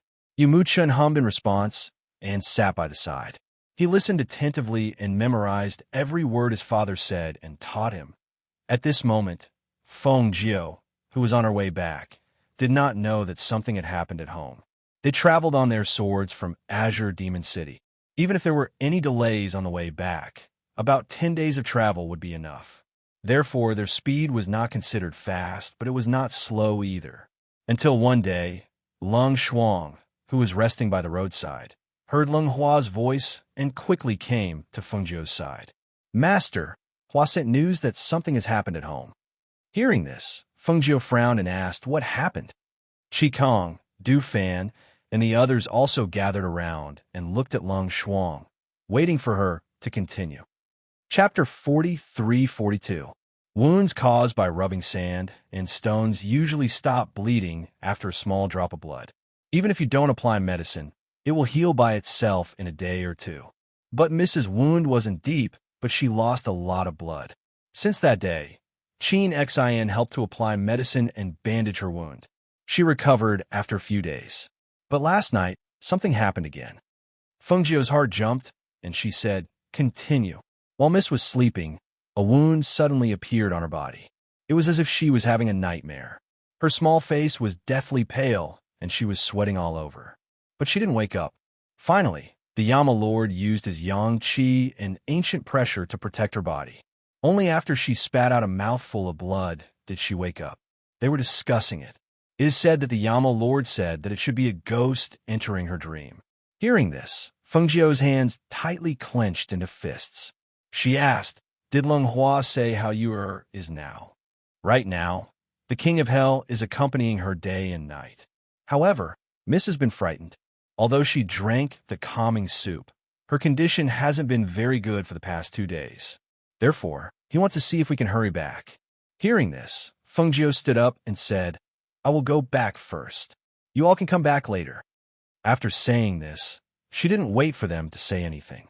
She raised her chi, and in a breath's time, her figure had already disappeared into the clouds. A few days later, the travel-worn Fengjiu arrived at the gate of the residence alone. Looking at the familiar gate, she didn't knock on the door. Instead, she directly raised her chi and quietly jumped in. Master is back. The two lions lying on the ground at the gate were pleasantly surprised to see Fengjiu dressed in red. They propped themselves up and called out to her, but they only saw her raise her chi and jump into the residence. Master? The fire phoenix had originally landed on a big tree in the residence. When it saw that familiar figure, it promptly flapped its wings and flew forward.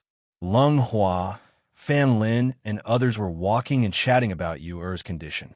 Then, they saw a red figure flitting over their heads and heading towards the main courtyard. It's Master? Master is back? They were slightly startled. Then, they were pleasantly surprised and quickly followed.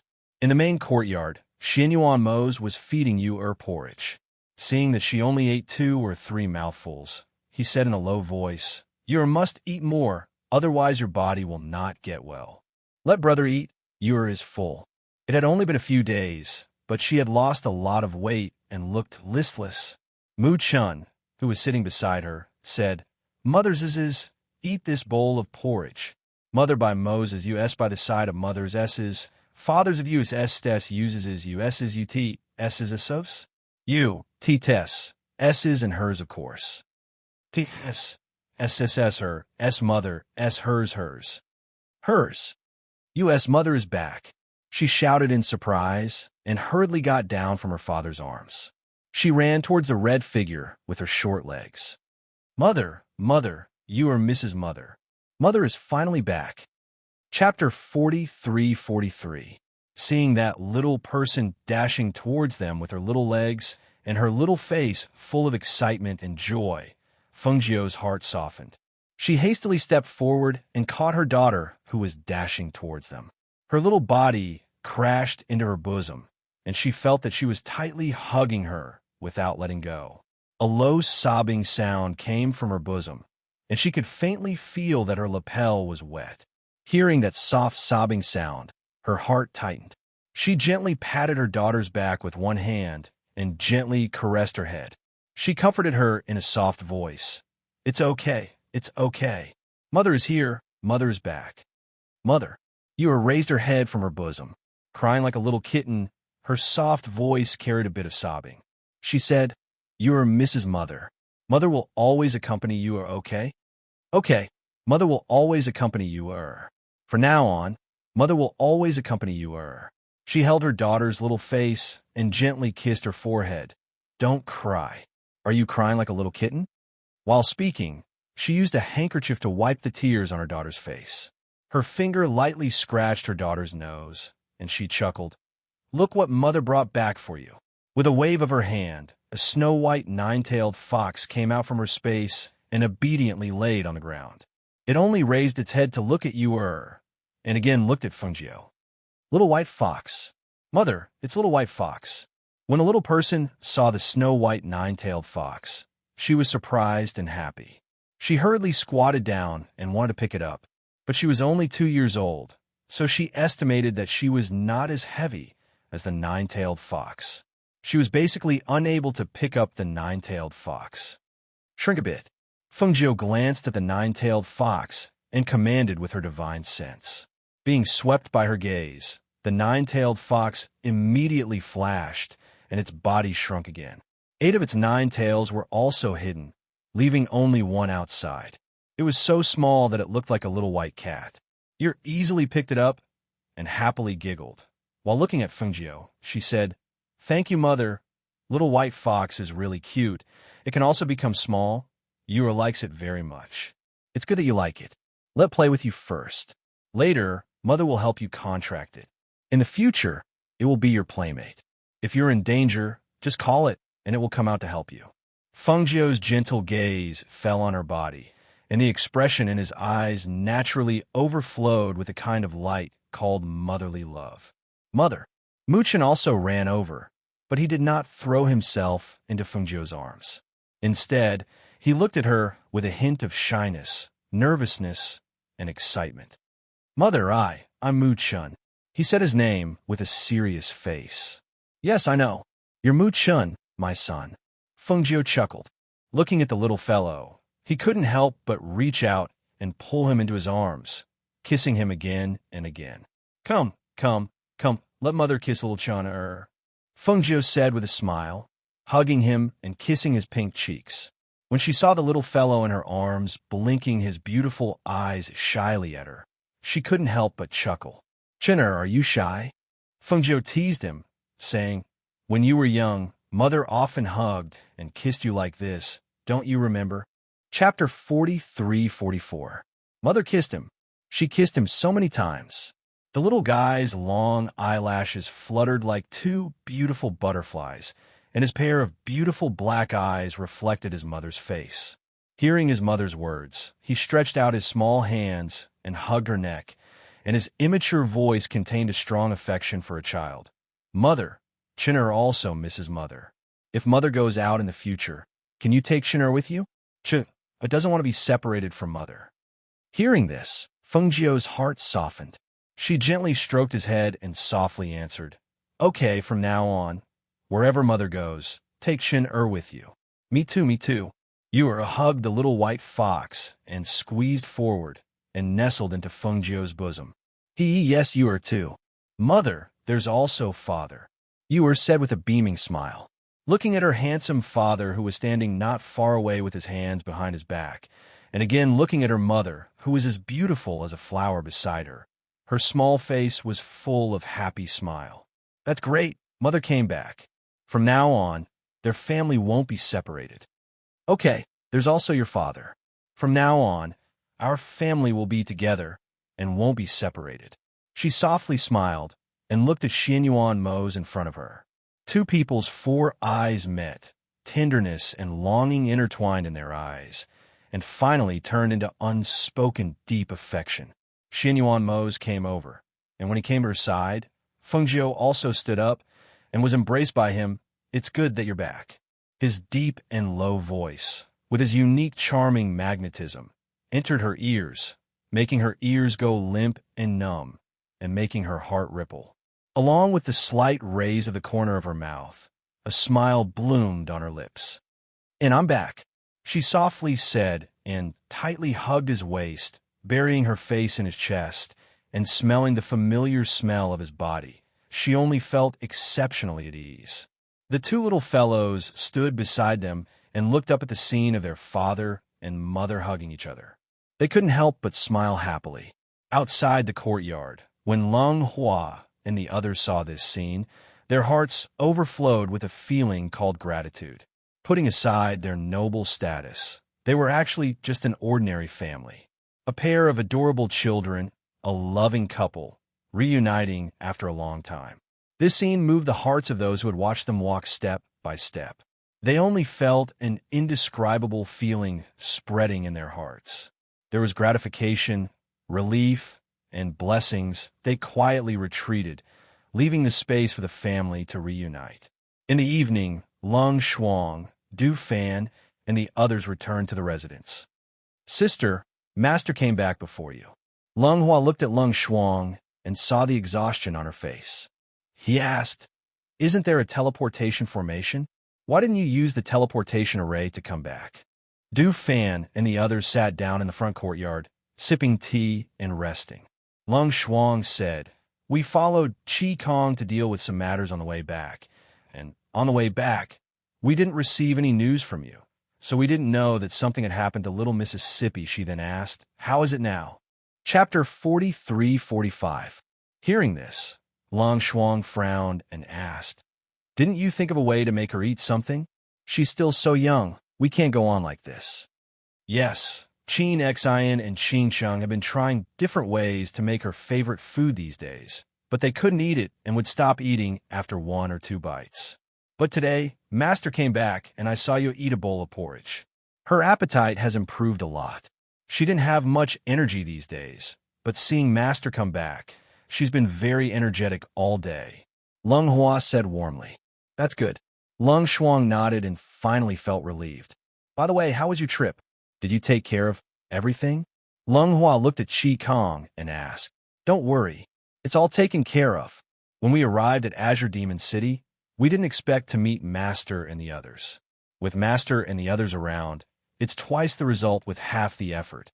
Luo Yu grinned and said, Later on the way back, we destroyed 2 places where evil cultivators appeared on the way. That's why it took some time. Do you want to rest first? Or do you want to see Master and Yamalord? Lung Hua asked. Let's go see them first. I haven't seen the 2 little masters for so long. I have to go see them first. Du Fan said and stood up with a smile. Well, let's go together. They're in the main courtyard. Lung Hua said and waited for them to rest for a while. After drinking a cup of tea, they walked to the backyard together. In the backyard, Fengjiu looked at the 2 children in front of him and said, The 2 contracted beasts Mother found for you are both ancient mythical beasts. As long as you contract them, it will only be good for you. But now, you're still young. Even if you have innate spiritual bodies and a divine fetus, you're still not strong. So after contracting them, the strength of these 2 originally very strong, ancient mythical beasts will be suppressed. The 2 children listened and didn't understand.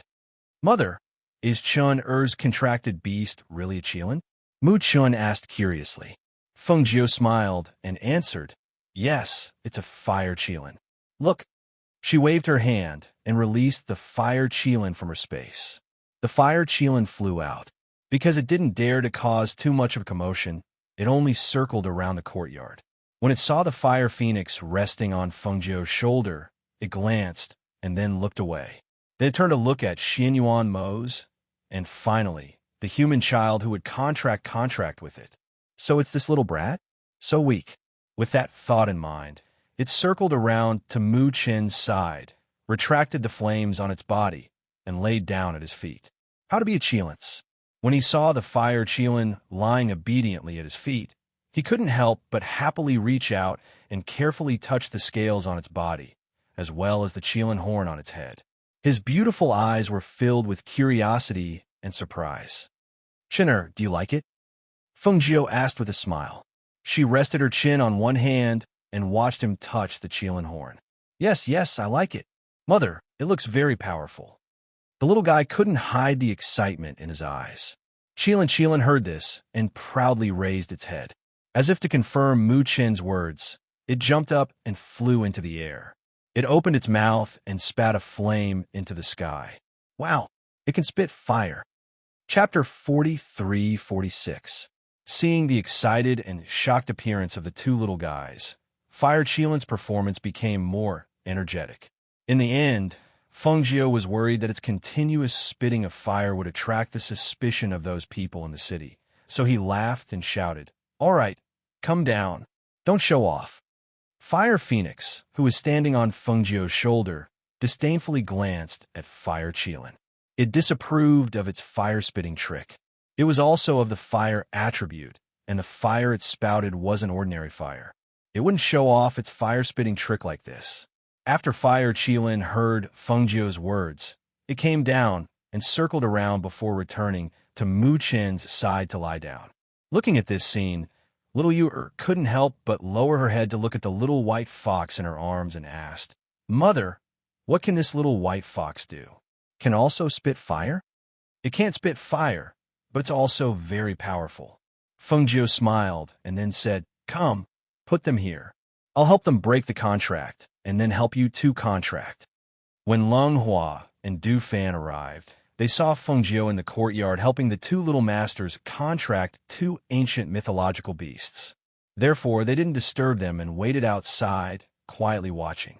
Only when they saw that the contract was completed and the 2 contracted beasts had entered the space of the 2 little masters did they walk in. Master, Yamalord. Du Fan and the others walked in and saluted them. You've arrived? Feng Jiu glanced at them and smiled. It seems that you're not much slower than me. We've also just arrived. Du Fan smiled and said, Thinking that we haven't seen the 2 little masters for almost a year, we came to let the little masters recognize us. While speaking, he looked at Mu Chun and Yu. Chun Yu, do you still recognize them? Feng Jiu smiled and asked, looking at the two little guys, sizing them up. The two shook their heads.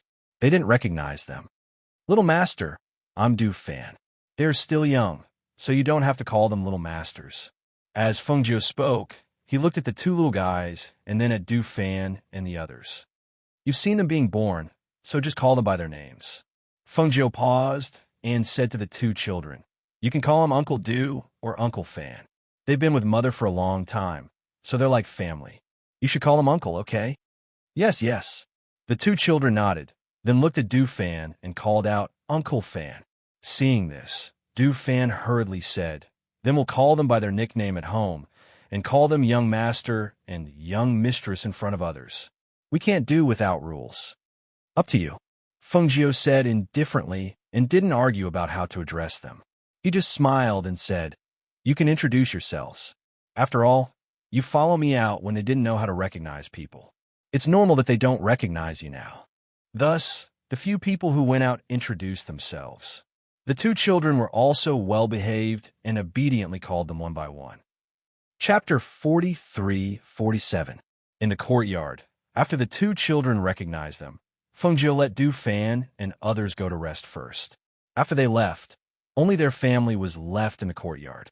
Fengjiu hugged the two children and asked with a smile, you two don't recognize them, so how did you recognize Mother? There is a portrait of Mother in the study room.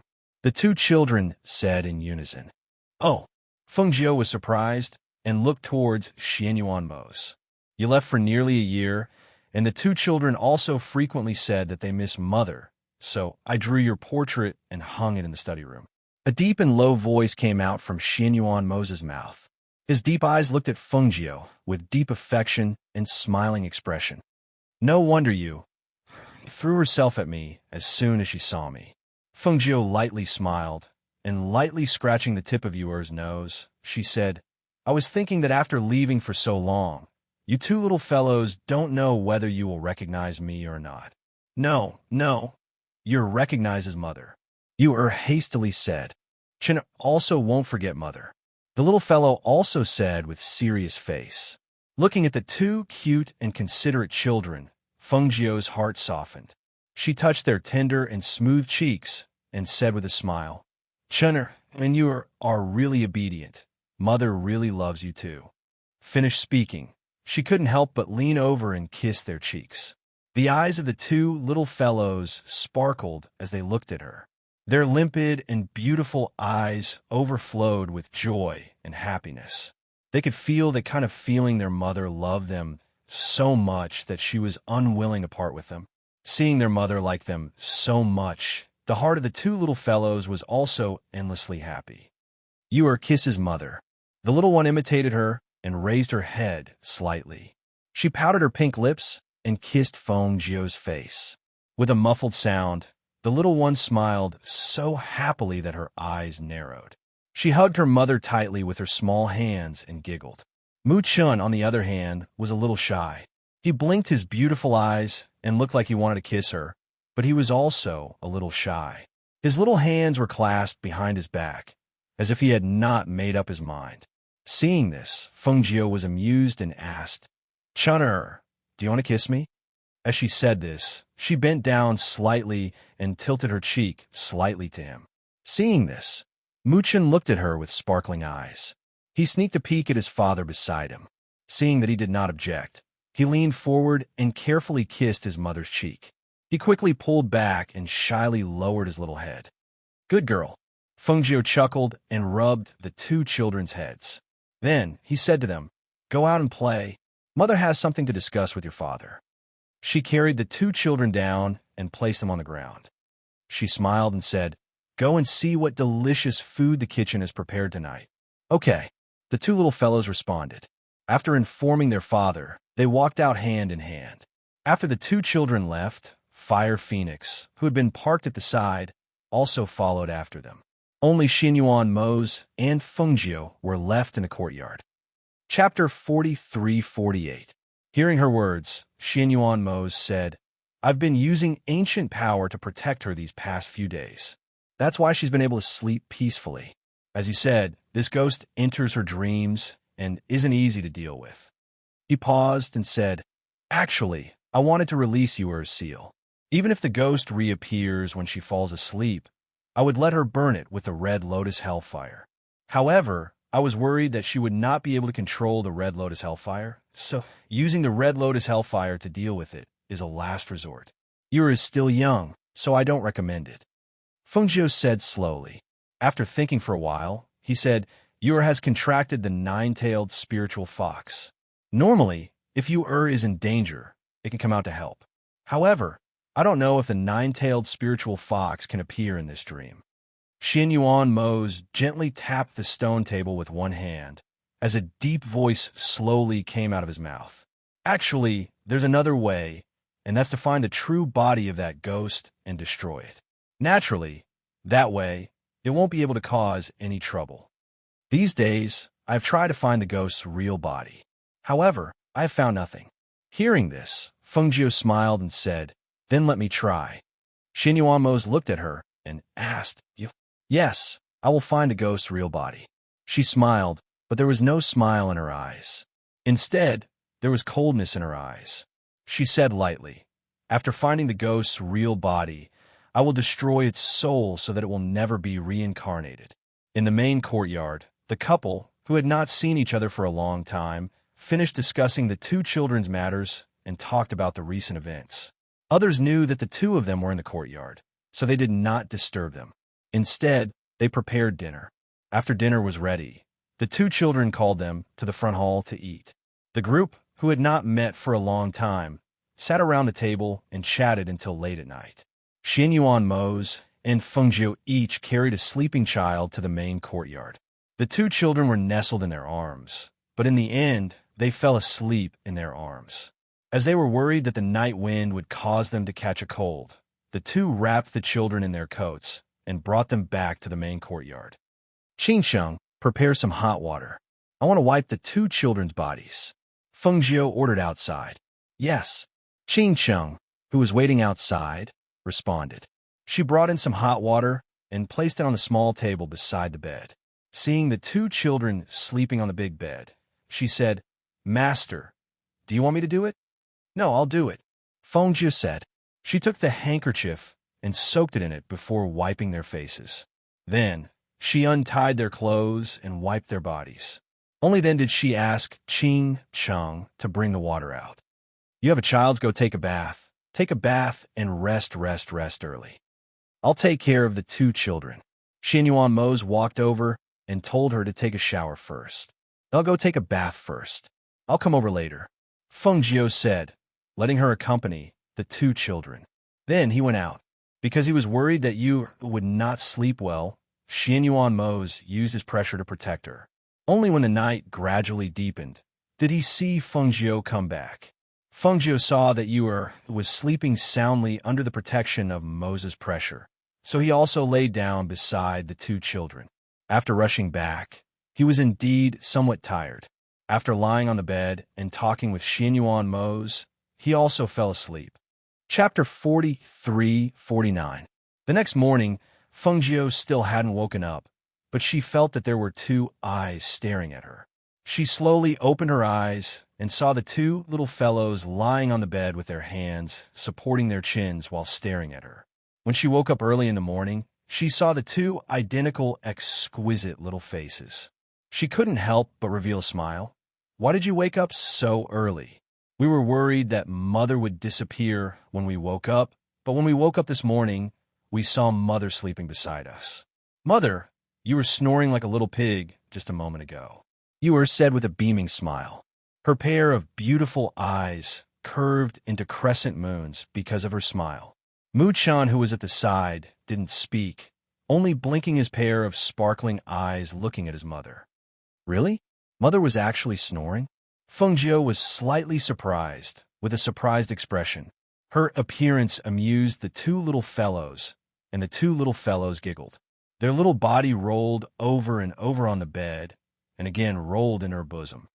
Awake? Then get up and wash up. Breakfast is already prepared. Xin Yuan Mose walked in, and seeing one big and two little fellows rolling on the bed, he couldn't help but secretly shook his head. So, after Fengjiu accompanied the two little fellows to play for a while, she took them to get up and wash up. After eating breakfast, she didn't accompany the two little fellows. Rather, Xinyuan Mose took them to the study to practice writing and memorize books. Then she called Lung Hua and others. Mistress, Lung Hua, Qin Exin by Qing Cheng, and the others bowed and greeted her respectfully. I called you all over to ask you, recently, did you go out? Or did she bring something back? All of you, tell me everything in detail. Fengjiu sat in the main courtyard drinking tea, and at the same time, she let them talk about the things you had done in this period of time. If he wanted to uncover the true identity of the ghost, he would have to start investigating from there. After knowing her plan, they carefully recalled everything that had happened during this period of time to her. And Qin Xian and Qing Cheng went to take out all the things that Yuer had bought during this period of time, or the new treasures that she had obtained during this period of time. Early in the morning, Feng Jiu had been investigating, but until noon, there was no clue. She put all the little trinkets and pearl-like treasures back and handed them to Qing Cheng. Take these back and give them to Yuer. There's no problem with that. As she spoke, her brows furrowed slightly. She couldn't figure out what was going on. Since he didn't touch anything dirty, why would he be haunted by a ghost? Are you sure you didn't leak out the things that happened during this period of time? Fengjiu looked at Lung Hua and asked. No, some time ago, Miss was very naughty and even sneaked out. Later, she was grounded by the Yama Lord, but nothing happened. Only that day when she fell down, the bleeding from her wound was a little strange, but later, after applying medicine and bandaging, it was fine. After a few days, that thing happened. Lung Hua said truthfully. Hearing this, Fengjiu pondered. She played with the lid of the teacup with one hand, and then gently put it down and picked it up again. She always felt that she seemed to have overlooked something, but what was it? For a moment, she couldn't find the thing that she had overlooked.